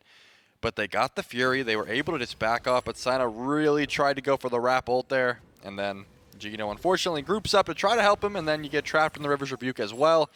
Lose 3. Now you lost Fire Giant. The gold lead, as you mentioned, not the worst thing in the world. You probably still can try and defend these, but if I'm Relentless One, I'm trying to farm up and match the pressure that this Bastet has at the moment. I'm really not trying to group up onto these tier 2 towers and defend, because currently you're 0-3 level 17. You really want to get these items online. Cyno has fallen so far behind as well. 2 levels in solo, 2 levels in jungle, a level over in mid, 2 levels in support. Now it's the opposite, where Griff is the one who's having any fun, and everyone else on the Wardens is not having any fun. And what was once a lead has now completely fallen by the wayside, as the Wardens will have to be looking from their Phoenix line at this tier 2 tower that drops down on the left side of the map. Still 1 remaining in mid, 1 remaining in right. It's an early Phoenix siege, 19.5 minutes into the game. Phoenix being sieged. Moswell needed to use the beads there to avoid being pulled back into the fray of the Tanuki. Relentless One considering a gank here, but still so far behind. I don't know if the damage quite sticks. I mean, they know Hydrogen's beads are down still from that engagement, but I don't think anyone's going to be able to get to him in 20 seconds here. Looks like the tier 2 tower is going down, but Cyno's going to post up here. Yeah, Cyno getting melted down by Sada Dragon. Tripno lets a volley of damage fly towards the front line of the Wardens. And it is disengaged in the mid lane for the time being. It's methodical from the Tanuki. You know, you haven't played with a gold lead much this set. Let's build it up as big as we can, so the tier 2 tower on right will do that as well. And probably smart, Trelly, from the Wardens here, not putting up too much of a fight by these tier 2s. Yeah, I think just letting these go by the wayside is probably the play here. I think they recognize no Phoenixes are being looked at just yet. Only about a minute 30 left on the Fire Giant buff, and you're only looking at like a 4,000 gold lead or so. So certainly could be worse, but you do have a 4-2 Medusa who has Silver Branch Bow, some solid burn there. Obviously, Moswell has a good bit of damage as well. And you also have this Anubis that, you know, if the right situation arises, you could easily trade yourself at the very least here. So you have avenues to fight back into this game, as the Wardens are going to group up here towards this Fire Giant. I think they're trying to find a pick, but no one on this side of the map besides the Kalina. Yeah, what are the... Oh, no. Oh, no! Oh, Sada Dragon spots it out, but Cyno still wants it. Blinks in. And in a 5 versus 1 gank, it's Cyno who takes more damage than Sada Dragon. A rough indicator of the way that this game has suddenly turned against the Wardens. I admire the idea, though. In a game like this, where everything has gone out of control, a moment like that will at least delay things. But Sada Dragon and Snatty are just too strong right now. And it looks like any sort of even Fire Giant fight will be favored for the Tanuki. Yeah, unless Sada was really caught slipping there, it seemed like they weren't even really looking over the wall. So once they saw Sada, they're like, oh wait, and then Cyno blinks in, and then of course, Kalina just hops in the wall and says, I'll just kind of sit here for a bit, return some damage because I can, and then heal up because also I can. So it looks like Sada Dragon in no sort of danger, even if getting caught out at the moment. Everyone on the left side of the map besides Snatty has their relics available as well. So the Tanuki sitting pretty at the moment. The Fire Giant still has not spawned in, but this Gold Fury is here, and it looks like Cyno might be getting caught out. And oh, nearly. Look, there's a world where that snowballs into like a Phoenix and a Titan Siege. That's important that Sino made it back, able to finish up Spear the Magus. And much like, although look at this from the Wardens, a very swift grouping on the right side of the map as the Tanuki have reset. Fire Giant is going to be up in a couple seconds time, but I think the Tanuki have enough time to go back, reset, and get back before the Fire Giant ends up coming up. For the first time in what feels like 15 minutes, Relentless One is even in levels with Snatty, as both have reached level 20. No starter item upgrade for Relentless One just yet. Experience starting to mean less and less, and that's bad for Griff, but good for everyone else on the Wardens, who was behind up until this point. Tanuki still in a very strong spot, 6,000 gold ahead, Trelly. But at least the Wardens have been able to delay out that initial Fire Giant onslaught to just a few towers.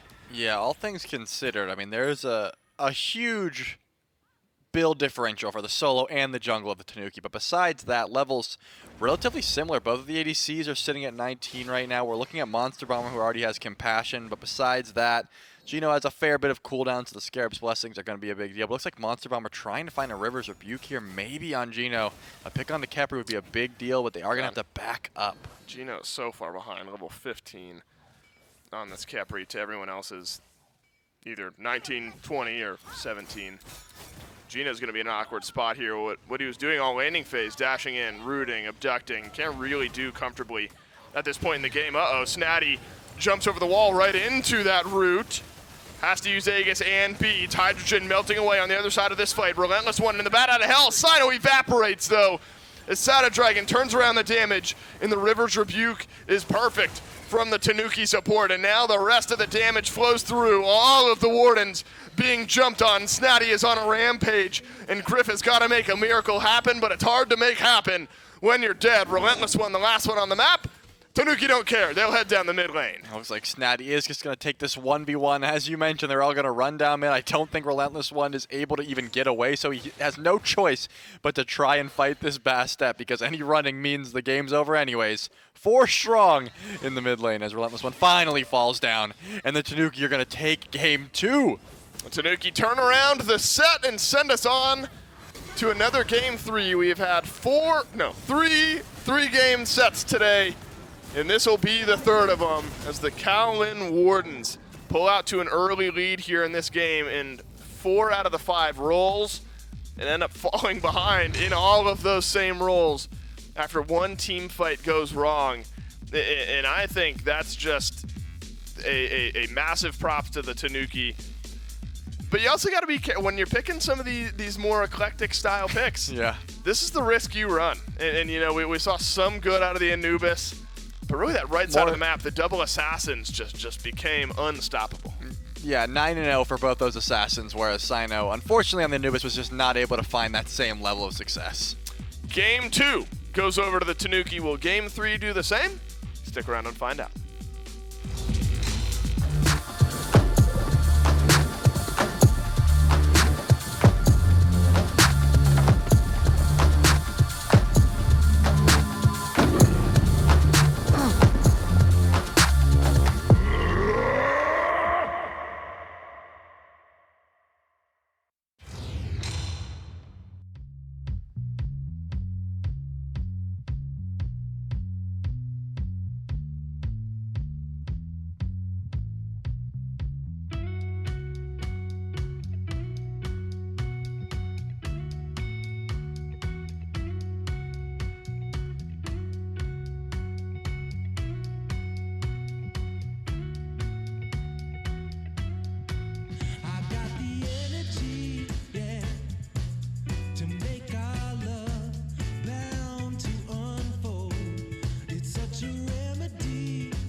jungle. I mean, the Wardens take a tumble here in game number 2 as the Tanuki turn things around in this set and send us on to a game number 3.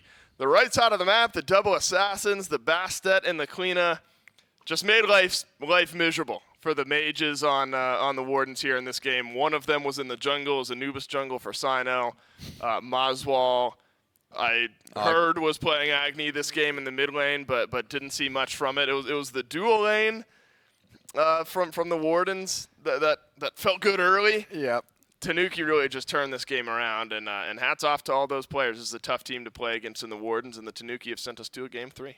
Yeah, I mean, giving people Kleena and Bastet right now is it's a lot of pressure. Yeah, one or the other, right? But much less both. Yeah, giving them both and then picking up an Anubis in return is unfortunately not going to work out more often than not. This time, definitely did not work out here. As the early double kill, I will say, was definitely a little bit annoying to deal with because you're trying to get ahead with this Anubis pick. I imagine you want to get those ults online, but just was not able to find it, and then here, Griff dropped the ball on the solo kill. Unfortunately, Hydrogen doesn't miss those autos after the fact, so great return kill there as well. Yep, just needed one more missed auto to get back behind Griff's own minions there. Monster Bomber puts together a pretty good game on the emoji here in game 2 as well.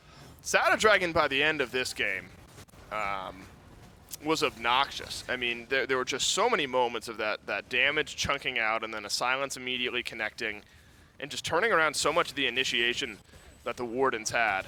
Not to mention, we also had a 5:04 at 24 minutes. Bastet coming out of the solo lane, and Hydrogen finally started to scale. It was just such a strong composition from the Tanuki. And you're right, when you get 9-0 in your solo lane, Bastet, who builds damage, and a 3-0 clean out of the jungle, who builds damage, hard to see a world where the Wardens win a game like that. Yeah, it's hard to see a world where the Anubis can even exist into a comp like Barely that. did. And that's the thing. Again, if the Anubis gets online early, you know, maybe you see a different world there, but it's just not going to happen into these picks. I mean, Kleena and Bastet already have so much room for outplay. And, you know, Anubis is such a one-dimensional character. That's why he doesn't see that much level of play. Despite having a lot of damage, he's going to wrap you and he's going to ult you. And if he doesn't do that, it's pretty easy to deal with. Anubis mains everywhere just screaming at their computers right now, Trilly. One-dimensional? How dare you? Actually, that's why I like Anubis. I get to wrap and then deal damage. Easy enough. Yeah. Game number 3. Let's kick off picks and bans. Wardens find themselves in first pick. Tanuki over in the second pick. So Sino has played exactly 0 standard junglers so far here in this set. We got a Chernobog immediately into an Anubis. Yes. I fail to see how that starts here in game 3, right? Like, why start now? Might as well keep it rolling. Give me another mage. Give me another ADC, something like that. You're not going to get the E set. We know that for sure. Right. I would, you know, if Sino's playing Chernobog and Sino's playing Anubis, I think there's a world where the Tanuki just don't ban ESET because he's not going to play it anyway, right? Although ESET jungle is like eclectic, kind of a weird pick, so that would be very on brand for Sino. Maybe. I don't know. I'm theory crafting here. I'm wondering if there's a world where he doesn't play it because it's standard for him. Who knows? Sino just likes playing some weird stuff. Medusa ends up being the first pick for the Tanuki here. Bastet hovered. Would be another strong return pick for the Tanuki. Serket, a pick that we hadn't seen much in this set, and fantastic at providing setup and some good damage as these games go on. And so if this ends up being Serket or Nem for Sino. Hold on a second. This is about as close. I know. Wait a second. I'm trying to think where else these could go besides jungle. And I know. You know, like it doesn't make sense. Yeah. Solo lane. Wait, what? So I was going to say solo lane Nem and then Serket support. And then Camazot's mid, of course. Still waiting on Sino's pick. Where's that coming out? Right, we have no idea what Sino's going to play. Just yet. Kabrakan ends up being the lock-in for the Tanuki. You know, could be Kabrakan solo, could be Kabrakan jungle, could be Kabrakan support. That's just what the flexibility of this pick provides you. But I'm already seeing high burst damage numbers for this Tanuki draft. Yeah, it does seem like they have a lot of burst drafted, as well as a lot of CC with the Petrify, the Hunters of Bast, and just Kabrakan's natural rotation of abilities. And then we're looking over here and we see a lot of assassins for the Wardens at the moment. Not quite sure. And none of them are going to I was going to say not quite sure where any of them are going at the moment. There's definitely, I would say, an argument to be had where it's Sino on Nemesis jungle, which is right. Should be. The Camazot's back in the solo lane and the Serket in support. But because it's the Wardens and because of what we have been watching, my brain does not want to compute that at the moment. So I refuse to believe that any of these three are going to Sino. The Hou-Yi is for sure going to be Hunter for Griff. Right. This is going to be the telling pick. Yeah, if this is going to be a telling pick. This is... And somehow that answers none of my questions. Somehow that doesn't tell me anything. I'm going to go with the safe route and assume a Zhang Kui mid, a Hou-Yi ADC, a Serket support, and then I suppose Nem jungle, Camazot solo. Right. That would be the safe pick, right? Yeah. But who knows with this team. Nox, final pick of the draft here for the Tanuki. Looks like Nox support would put Cabrakan or Bastet solo and then jungle respectively. Let's answer some of these questions. Why theory craft any further? Game 3 between the Wardens and the Tanuki starts right now. Winner take all in Game 3. Important in separating out in the standings, and it is the less fun standard option for the Wardens here in this game. And it does end up being Nox for Monster Bomber over in support and pretty standard outside of that. Wait, where's Griff? Where's he at? Oh, because he's a bush. I was like, I don't know. He's there, I think. And then I looked at the screen. Yeah, that's kind of nuts. I don't even Surely that's not my call. But I guess you could see his health bar above his head depending on what settings you have turned on. I was thinking, like, that's unfair if you can just stand there in the jungle as a bush, but then I remembered you can just, like, see his name and his health bar above his head there in the jungle. All right, so Maswal gets a Zhang Kui mid here up against a Tiamat. What does Zhang Kui mid tell you? What kind of play style is Maswal looking for here in Game 3? Well, I do see the beat, so right away, not the blink start that we sometimes see, but given how much CC you're up against, with this Nox, Cabrakan, Bastet, that sort of thing, I can see why Maswal's not going to prioritize the blink just yet, but still, this looks like an all-in composition to me. You're ulting with Sino, you're shredding these protections, and then you're just immediately going in with this Zhang, and you're trying to all-in. You really have no... Is Sino going to proxy this wave? I guess they recognize the jungle is not here, so they can clear this wave very quickly. There's a rotation happening on left. No, it's just for the Oracles. I thought maybe. The old level 2 4-man gank was on its way to the left side of the map, but no, not the case. You're right, though. As a quick little proxy out, jungle finds its way to mid for the Tanuki. I mean, that just makes sense, right? Sino's playing a standard pick, so you got to do something crazy as far as the way that you're playing. I guess blinking to proxy a wave isn't all that crazy, but definitely unique. We're looking for something here. Like, Sino, give us something. We saw you blink for the proxy. We're going to make that as outlandish. He just wants us to talk about him so bad. It's unbelievable. This guy plays the weird picks, does the weird stuff, dies for first blood, surely, right? No, actually, heals through a lot of it and keeps himself on the map. Sino. Doesn't end up dying. Will Tripno die? No, there will be a lot of tick damage returned on the other side. Somehow Sada Dragon and Tripno end up being the worse off duo after trading 2 versus 1 a couple of times.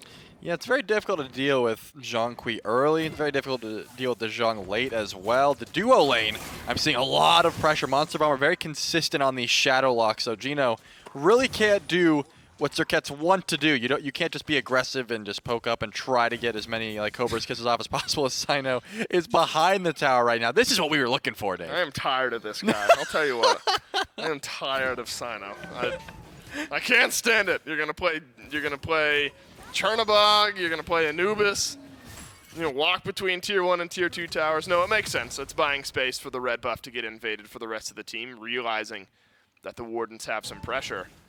So it's some nice early map awareness from this Wardens team, as Sino's proxied waves on one side, hung out between tier 1 and tier 2 tower on the other side, allowed for some red buff invades. Although no kills have dropped yet, the early part of the map is going well for the Wardens. Yeah, they have a little bit of pressure, except in this duel lane, I would say. Right now, still very difficult to try to jump in, because this is what happens. This lane feels bad. Yeah, you jump into a silence right now, Monster Bomber is pretty much saying, nope. And once again, no, you cannot step up to my Medusa, and there's nothing you can do about it right now. Probably looking for some jungle help before you get really aggressive in these lanes, in the dual lane specifically, as we might see. No, it's happening again. Relentless one. Oh, the bat out of hell, perfectly timed. Literally could not have come out a half second later. And Relentless one will survive this time. Still maintains the blink on the Camazotz. And Relentless one is even in levels and has not died yet, so it's already a better look than what we saw in this matchup in game number 2. But still showing us that apparently this is a pretty comfortable matchup for Bastet as Snatty, who forces Relentless one into the ultimate and out of lane. Yeah, I think on this Camazotz, you really have to hit every ability on your opposition and the wave, right? You want to be hitting those twos consistently to get your healing, but also it's going to be your poke, and then also it's your wave clear, whereas Bastet, her abilities are so easy to hit.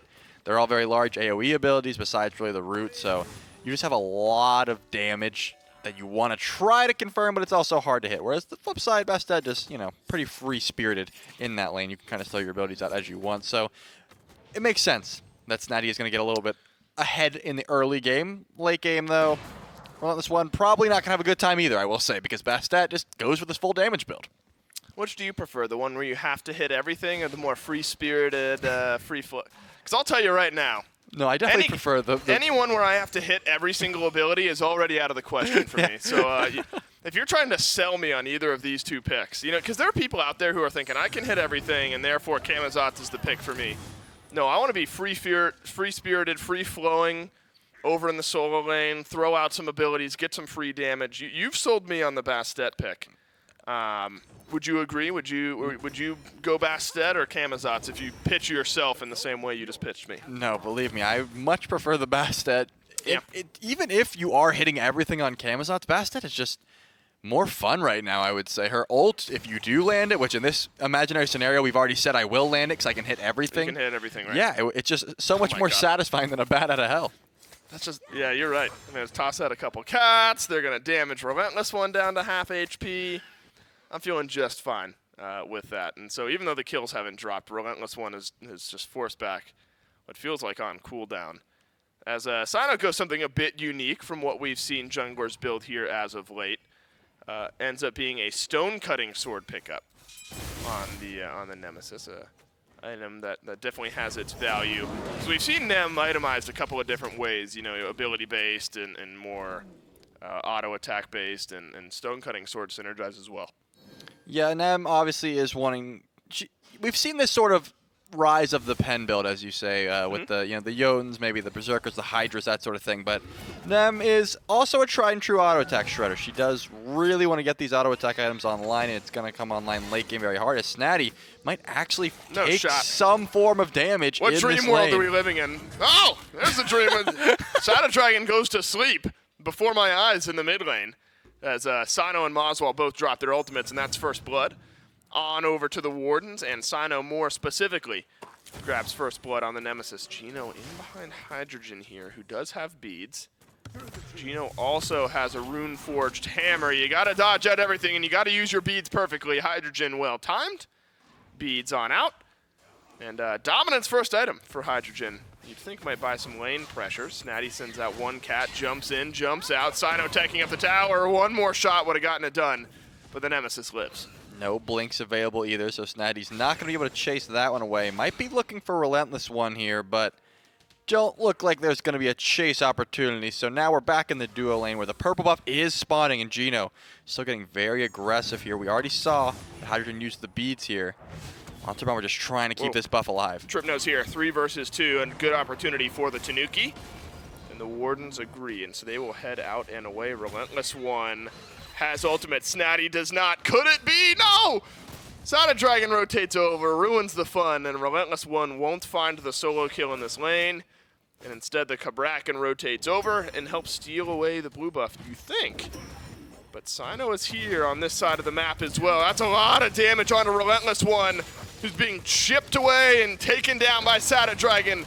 Griff has found a kill on the other side of the map. Can Moswell make a difference over here on the right? That's the question. Kills dropping all over the place. Could be one more for Gino here if the auto attacks connect. Silence is out. Oh, it's going. I just want the Scepter to end up getting, just chase him down. Yeah, don't auto attack at all. Let the Scepter get the last bit of damage. He finds one on the Sino. We are chaos in game number 3. Moswell didn't find anyone. I really thought that rotation was sick for Moswell, but he wasn't able to find anything. Didn't use his ultimate either. Might have been like a ring around the rosy style moment where they just kept rotating around the walls from one another. Well, I'm not sure. We know one thing for sure. Moswell was not able to catch anyone out there. It looked like he at least had Sad Dragon caught out, but maybe, just maybe, too quick on the Kabrakian jungle here. But Moswell, unfortunately, still stuck in the solo lane right now, but you're not going to clear Relentless One's wave, are you? That's a level 8 solo laner. You don't want to starve him too much. I was going to say, he's going to wait the whole time for Snatty to come back in the lane. Snatty has got to pay at some point. It feels like in this matchup, Snatty has just gotten the best of Relentless One every single time. Some help! Some help for Relentless One on the right side of the map. As Snatty has used beads, and there's a kill, but it's not for Relentless One. It's over to Moswell. But some breathing room for this Camazotz for the first time in 2 games. It seemed like Sino came over, tried to gank, and just couldn't do it. And then Relentless One's like, Moswell, please. Like, I need Just stick around for a second. We can get a kill. I swear. I promise she's going to jump to lane as I possibly get caught out here by Sad Dragon. The Bracken walls are good. Well, I wonder what the timer is on this bat out of hell. This is close. Relentless One had to have been like 3 seconds away. Yep. Literally 3 seconds away from getting that ultimate back. So unfortunate timing if you're Relentless One. Fortunate timing if you're Sad Dragon. And while it's not quite as drastic, Trelly, there's still a 1-level lead for the jungle and 1-level lead for the solo here for the Tanuki. And so the right side of the map has just not felt good for this Wardens team in the last couple of games. Looks like Sino's trying to get aggressive here. I don't imagine he wins this trade. Yeah. Sad Dragon doesn't have ultimate, though. Sino could just buy time, right? I mean, the ward is down. Moswell can rotate to one side, but Snatty is here this time. Snatty! Yeah. Oh my god! Sad Dragon blinks through. Sino left wondering what happened. At least a kill gets traded out, but that's all Sad Dragon can do is blink back through. It burst down Sino in an instant. Looks like Gino's over here as well, juking out the Huntress of Bast. I don't think you have too much damage built. You have Runeforge Hammer. Hold that thought. Yeah, that's a decent bit. Looks like Gino actually is building pretty much full damage in this support build. Still not able to kill Snatty just yet, but the blue buff is being looked at here. There must always be one. You know, with the Wardens, there must always be one who's doing something a little funky. And this time it's Gino building damage on support Zerket off the start. Griff rooted down in place. Then walks away.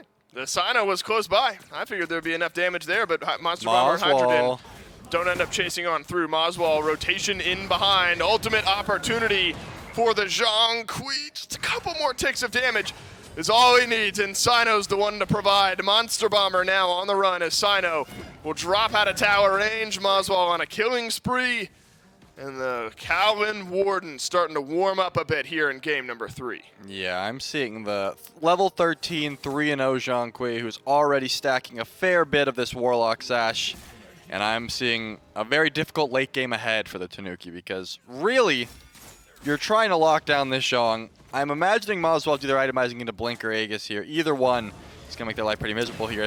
Moswell clears up another kill at this point. It's just, there's a lot of damage coming out of this mid laner. Moswell said, you know what, Sino, I'm mad at you for going Anubis jungle last game, and I'm carrying this one on my own. Yeah. Look, Moswell had a fantastic game 1 on the Zeus. But this is like carry Moswell right now at 4-0-2 on the Zhang Kui. Don't ruin it, Gino, though. Your team has turned things around, and the Tanuki needs some help. Then it's Hydrogen who provides. First kill of the game for the Medusa with the eclectic build. Bit interesting. We normally see a dominance, but it's like after the Crusher has been sold off late in the game. It's just dominance straight off the rip here for Hydrogen. Yeah, I've seen this a few times. It seems like people just are saying, hey, the Crusher is just an early game power spike. I'm playing for the late game, so I'm not even going to waste that build, that sort of thing. It still does provide a little bit of ability damage as well as penetration on your auto attack, so I don't think it's that worth it, but it seems like there's a few people, like Shimigami likes to go this build a lot on Uller as well, so they value it a little bit. They do value it. Bat out of hell. Here's some value. Good chunk damage into Sad Dragon and Snatty, but the trembles too much. Snatty at least goes down, but Moswell arrives all the same. Rampage from Moswell, but You've dropped the Gold Fury to the Tanuki on the other side of the map. A 2-for-2 trade feels okay until you consider the Gold Fury was being taken down in the meantime. Great play by the Tanuki to make sure to get that Gold Fury. Gino does not have the beads available. Does have damage. Yes, there it is. Monster Bomber ends up dying off. And that's why you build Runeforged and Jotun's Wrath early on the Circuit support. You got enough damage to chunk down the enemy support. Well, I didn't cover my bases. The slowest tower of all time. Dave, I didn't cover my bases because I said Moswall would itemize into Blink or Aegis, and he ended up getting Shell. So I'm just a fool of a took for not listening to you, for saying to cover my bases. Yeah, I should have I said. think the odds of ever seeing a Zhang Kui without Blink or Aegis, like one of the two, pretty limited. I mean, I thought so. Yeah, I would agree. But yeah, here I am. You got to cover your bases in all categories. It seems like the Phantom Shell probably on the table here. Sada Dragunov to being able to wall off Zhang. Just a little bit too annoying, so saying, hey, let's walk through. As Sino tries to get aggressive here. Does not dodge out the ultimate from Snatty, and that'll be another kill over to Sada Dragon, who is 6 and 4. Relentless One waits out the Aegis from Snatty. Doesn't have Bat Out of Hell, but does have beads. Needs to use those. It's Feast and Famine for Sada Dragon right now. 6 kills, but also 4 deaths. Feels like Kabrakan has been able to rotate in and find a kill, but then usually immediately dies after the fact. Which one will he be doing here? There's a Bat Out of Hell for Relentless One. Finds the stun. Finds the trembles. Bat Out of Hell delay things here. Whoa, Relentless One uses a couple of swoops to get underneath the tier 2 tower. Sada Dragon's got the walls, but Relentless One has got the jump. Moswall rotates on through. Monster Bomber, not enough damage to kill off Relentless One, who is standing inside the pool, healing up. Moswall rooted in place there as well. And another kill on over to the Zhang Kui. Petrify out of the duo lane as the Tanuki rally around the right side of the map and answer back for a kill on the Sada Dragon with 2 of their own. Might be a third if Moswall gets chased down. Moswall probably going to have to card and run away here for the slow, but Sino already back. That respawn timer is not very long for a level 13 Nemesis. The lockdown could be good here, but Sino still wants to chase. I don't think under the tier 2 tower is the best option here. No, I don't think so either, though Sino continuing to chop away. That's a nice ricochet that still searching for a target.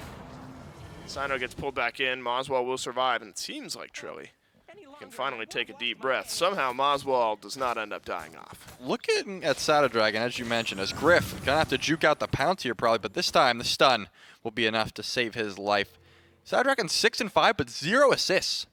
Every time he goes in, yeah, he finds a kill and dies, but he doesn't need help from anyone. It seems like Sada will not let anyone else confirm his kills. He will be the only one who has the burst damage to do that. So the Kabrakan just make sure to any fight he starts, he's there to see it through. Whether he dies or gets the kill, he'll be there. Now, I think, worth mentioning some fun on the other side when we get it. I've said the word root a couple of times, and that's because we get one of a few looks at entangling wings for Monster Bomber here.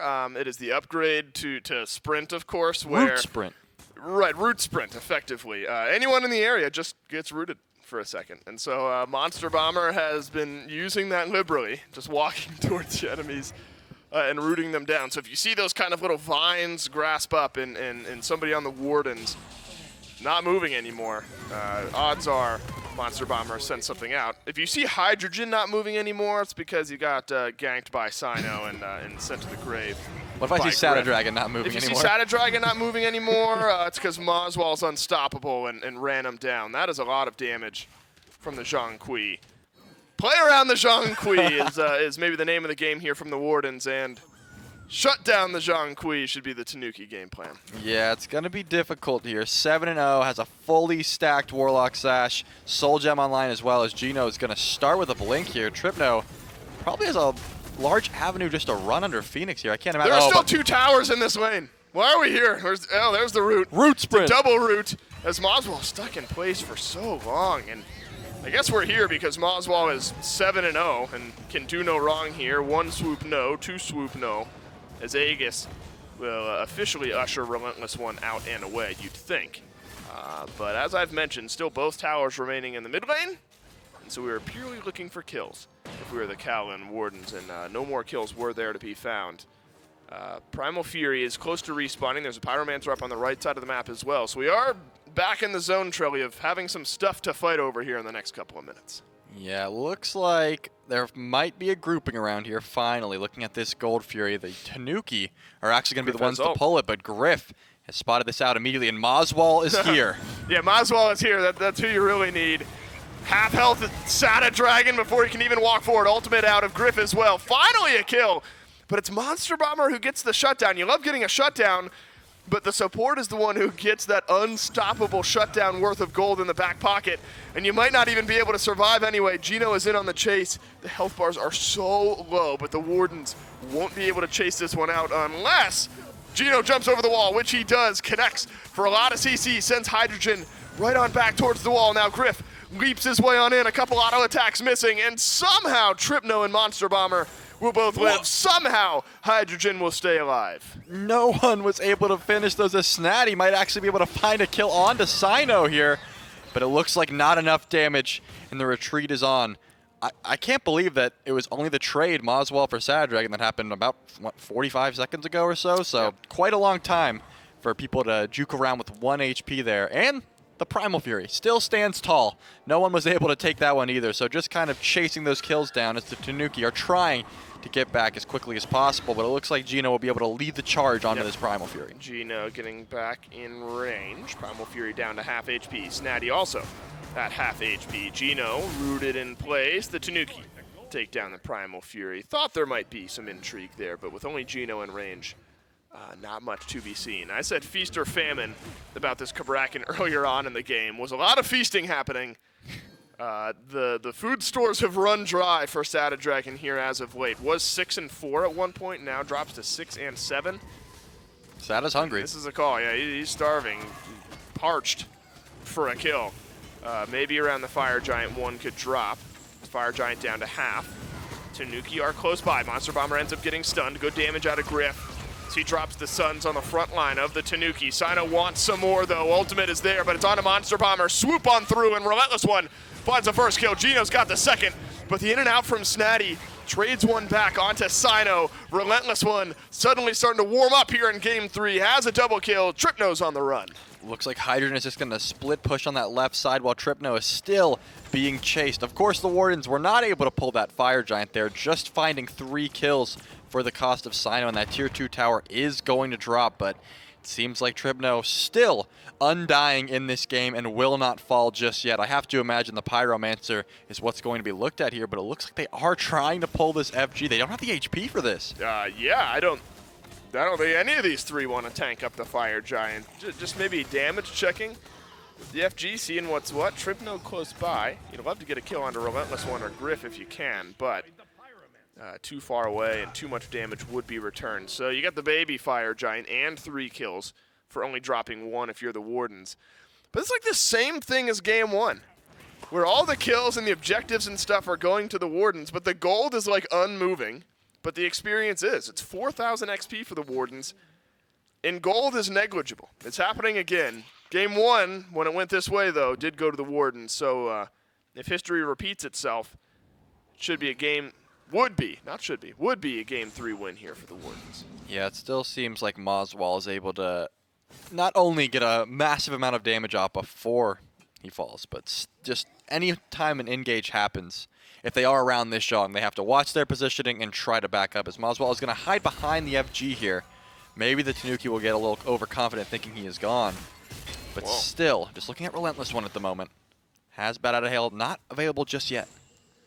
No, not just yet.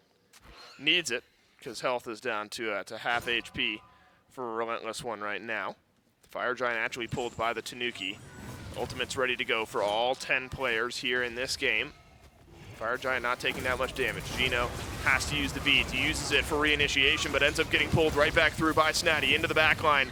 Goes Sino and Relentless One. Sada Dragon back to eating. Finds the opening kill. Tripno with the second. Sada Dragon suddenly has got a double. And it's only the carries of the Wardens left alive as Griff and Moswall now running for the hills. But here comes the collapse from the rest of the Tanuki. Nice stun from Moswall. That one finds its way onto Snatty. Griff, the last one in this fight, needs to make a miracle happen, but the clock has struck midnight, and Griff will go down a deicide out of nowhere for the Tanuki. It just seemed like they were able to virtually shut down all of the engage that the Wardens had. It seems like Monster Bomber's Nox pick is really shutting this down. I mean, the silence in and of itself is just super annoying to deal with, and if you can't get your full DPS off when you think you're able to, it's just able to shut your push down in its tracks. The Fire Giant is being looked at here and will definitely go down. Snatty, on the other hand, is just going to push down mid, not really fearing they need the damage on the Fire Giant, and the Tier 2 tower should also fall. So great play by the Tanukis, making sure to keep everyone alive for this FG, and now you have to deal with a 5-man FG push down mid. Snatty dueling out with Gino, who's getting the better of this moment. Gino just a little bit of damage away from grabbing this kill, falls just short. Sino back on the respawn, back in the kill column. Needed it, was 2 and 6 on this Nemesis, now 3 and 6 after dropping Snatty, and that actually slows down this Fire Giant push a decent bit. You get the Fire Giant off the solo laner, and Snatty's off the map for 40 seconds. Yep, you do have only 4 strong with FG at the moment now, and it looks like they're not done. Gino probably is going to sit at that purple buff trying to get some form of relics here, but you don't have the last breath available, and you don't really have any kill potential without that at the moment. You have sort of re-itemized into a support build.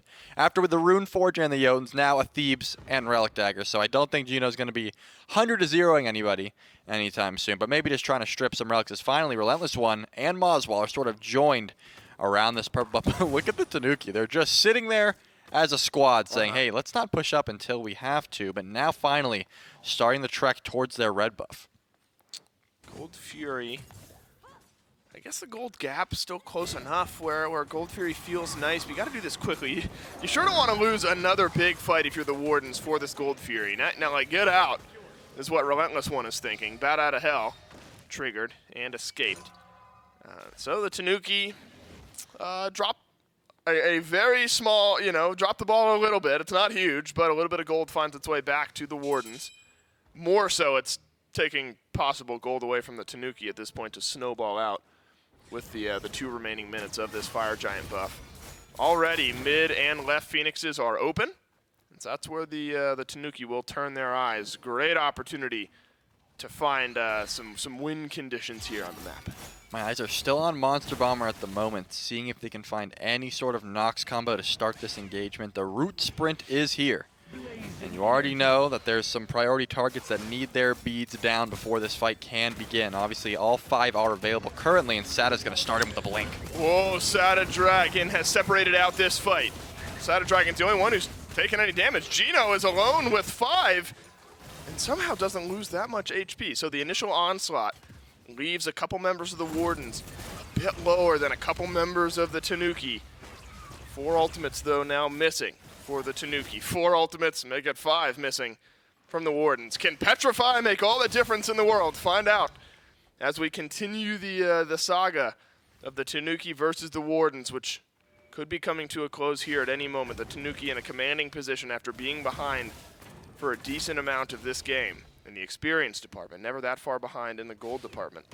Relentless One and Sino both have their blinks, but right now they're on the back foot. Sure, they'll find the opportunity to blink into the other side. Moswall, that's 7, 2, and 7, needs to step up for his team under this left side Phoenix. Petrify is out, nearly gets the kill on a Gino, takes some damage away from Relentless One. And the Tanuki quietly knocked down the left side Phoenix. Yeah, unfortunately, Moswall didn't have beads available, so had to treat every bit of engage there as true death, because I think if this Zhong dies, I think you're right to say that this game's probably over. Moswall is the shining ray of hope. Of course, Griff does have a large amount of damage built in as well, but Zhong really is the back off button here for the engage for the Tanuki. So if a lockdown happens on this Zhong Kui, it's not gonna be pretty. We will take a quick pause here before Game 3 ends up coming to a close. Appreciate everyone at home's patience. What a series these two teams have put on. I'll take just the brief second we have to fully zoom out here. We go into this matchup, I don't think incorrectly, favoring the Wardens in this set in general. I think both teams have had their fair share of mistakes throughout the set so far here today, but this has been very back and forth. Both teams in all 3 games, I think, have had opportunities to win all 3 games. And Wardens had a real great chance to close things out earlier on. Tanuki find a deicide over in the mid lane that turns this game around. And it's not over yet, Trelly. 30 seconds left until the next FG. 4,000 gold or so is how far the Tanuki are in the lead. Spread that out over everyone, and still a fighting chance for this Wardens team. Yeah, and I'm glad to see that, you know, if it was a 2-1 in the Wardens' favor and Sino hold that thought. Sad Dragon does take the bait. But Sada Dragon is not losing enough HP. We have invested our sneakiness on a Sada Dragon who ends up living. Maswal sends his ultimate out as well. All 5 ultimates gone for the Wardens with nothing to show for it. The chase is on as the Tanuki smell blood in the water. Tripno full HP on the left side of this fight, jumping in towards Sino as Griff, Maswal, and Gino desperately running towards the hills. Relentless One goes up and over the wall. And it looks like the disengage is in. Beads end up getting used by Griff on the other side of the fight. And the Wardens come up empty-handed. Only 28 minutes into this one, so not an enhanced Fire Giant, but it will be spawning very shortly.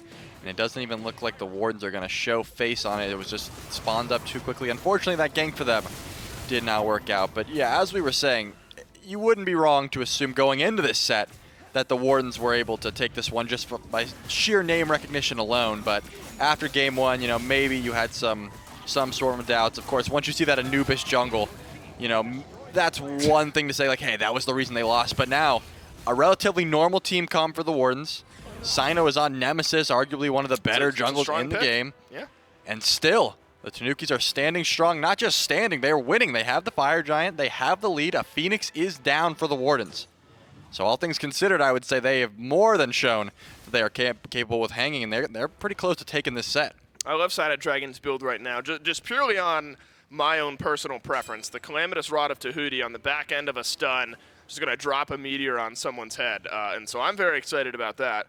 Then also picks up the SpongeBob Blink, which is one of my favorite relic upgrades. Of course, the Scorching Blink rune is what I'm referencing there. And I've yet to see it make like a massive impact. I don't know if it'll ever make a massive impact, but I just think that combo is so fun. And so Calamitous Rod of Tahuti and the Scorching Blink, a couple of my favorite items in the game of Smite at the moment. So Sada Dragon, you've had your problems in this game. You're 8-8, done a lot of killing, your fair share of dying, but I'm a fan of your build, at least from a viewer perspective, going into the final, what could be the final moments here of this game. 30 minutes in, the Tanuki grab themselves Fire Giant. There's a left side Phoenix still down, but it will be respawning here shortly. The Wardens need to find a perfect team fight in order to turn this game around. I would say because of Sada Dragon's build, as you mentioned, already winners in our heart. But I would like to see a nice true damage SpongeBob Blink into a stun. Meteor finishes them off. That would be ideal for me. I'd be able to just say, you know what, this was a good set with that alone, just that highlight play. But still, 3 Phoenixes are up. The one in left is getting very weak, and Fire Minions are on the way. So that is going to be difficult to try to defend. You're going to have to send someone over. Yeah. But the siege on the right Phoenix should be beginning shortly. Once those Fire Minions show up, I imagine that'll be the go button. Griff still 10 seconds away from those beads. Other than that, everyone in the game has their relics ready to go. Ultimates also all ready to go. Just waiting on the minion waves to crash on in. Left side Phoenix. Looks like it'll end up getting taken down by the Fire Minions. The Wardens not worried about their left side Phoenix at all. They're just putting up a full 5-strong defense over here on the right side of the map. Minion wave still a decent bit away here down the lane. It's going to be staring across the room at one another until the minion waves reach. Yeah, the Titan is going to start taking some damage. It looks like Maswal is going to have to back off. But tough. On the flip side, Griff just ults them away and says, hey, Maswal, clear and get over here quickly. I only have a few suns left, and now the siege begins. Now the fight is on. Maswal will be late to the party. But will there even be a party by the time Maswal gets there? There's already a disengage from Gino. On the backside of this fight, Sino drops his ult. Over onto Snatty. Sada Dragon's got good damage onto Sino. But somehow no kills end up dropping. Still a couple important ultimates left on the map. Maswal has got his. You never know. When you got a strong Zhang Kui on the map and an ultimate, anything can happen. Yeah, it looks like a re-engage from Gino here. Whoa. He's going to try to get some CC. The root sprint is down, and Gino is going to have to back off here. Maswal still holding on to that ultimate. Oh no, Griff has to leap on out of this fight as well. You can sense the tides turning. The Tanuki storming the base of the Wardens. Griff now running for the hill. Sino has found 1 kill over on the Snatty. Oh, but the the Titan is Titan! taking so much damage. There's no fight to be had. And the Tanuki walk on in, and in 33 minutes, we'll take game 3 and the set. Moswell didn't even get a chance to ult because of how Yeah, it quickly feels bad. that Titan actually was burned there at the end. Unfortunate, a Jean-Qui ult could have, done some sort of damage there, but unfortunately, once the re-engage happened, it seemed like there was no opportune time, and that's the issue with not getting a blink. I consider this an upset. The Tanuki winning here. Will it be an upset by the time we've seen more games? The Tanuki could end up being one of the best teams we've got here in the North American SEC, and this win just makes sense. But as far as early season SEC, I think you give the Wardens the edge here in this matchup. But the Tanuki are the ones who end up taking it in 3 games. Very competitive in all of the games we've got in the North American SEC. I believe the guys on the previous cast just mentioned that you've had 1 2-game set in the North American SEC, and this one was not one of them. Game 3, a brawl back and forth, a long drawn-out affair, and this is really where things turn, Trelly. There was a massive XP lead for the Wardens here in the mid lane. They don't find a single kill and end up getting deicide, and the game was flipped from that point on. Yeah, I gotta point to Snatty once again. Able to find pressure pretty much the whole set in this solo lane. I don't think Relentless One was ever feeling like, yeah, I'm doing well in this lane. Even maybe, but for more often than not, I think Snatty was pretty dominant in this lane particularly, and it's just was able to show that team fight presence throughout the whole entirety of this 3-game set. I'm sorry, I'm totally caught on SpongeBob Blink. That tracks, right? Because SpongeBob, there's an episode where he's scooting along the ground. And there's fire behind him. Yeah, his pants burn off because of the flames, and then fire shows on the ground. You're 100% right. I'm making sure that was correct. But big win here for the Tanuki. 31,000 damage out of the mid lane down the stretch there. And Bastet, they both did 31,000. They both did just massive damage numbers here in this game. I think the Tanuki deserve all the props in the world. And if you're the Wardens, you're far from out of this phase of the North. There's so many games still left to play. But I don't think the players playing up to the quality that their name would suggest at points here in this set. I think there is bounce-back potential for this Wardens team. But the Tanuki, they might be here to stay. Fantastic set win for the Tanuki. And a couple of good North American sets that we've had for you here today. The Hounds win 2-0 over the Weavers, and the Tanuki grab the 2-1 win over the Wardens. We have one more North American set to play. That will be played prior to the SPL on Saturday, April 9th at 11 a.m. Eastern Time. Our final North American set will be played. That is the Sages up against the Storm. How do the standings change after this? There are 2 very different ways the standings can look after that Storm versus Sages matchup. If the Sages win, we've got 4 out of 6 teams all tied at 1-1. If the Storm win, then you start to have some parity. 2-0, a couple teams at 1-1, a couple teams at 0-2. The North American SEC, I think, Trelly, is going to be a lot of fun to watch throughout this phase. Yeah, just looking at the standings alone, you can sort of see all the competition that has arose. And I think, like you mentioned, it was fair to say that the Wardens probably should have taken this. And now that we're getting to see the Tanuki finally coming into fruition for how they're really gelling together with this comp, they've got a fighting shot at taking on pretty much anyone in this league right now. Yeah, Tanuki, very fun team to watch. North American and EU SEC, both fun leagues to watch. We had 4 sets today, 3 of them go 3 games. So on behalf of myself, Trelly Rayleigh, all the other casters, everyone back in production, thanks for watching. We'll see you tomorrow.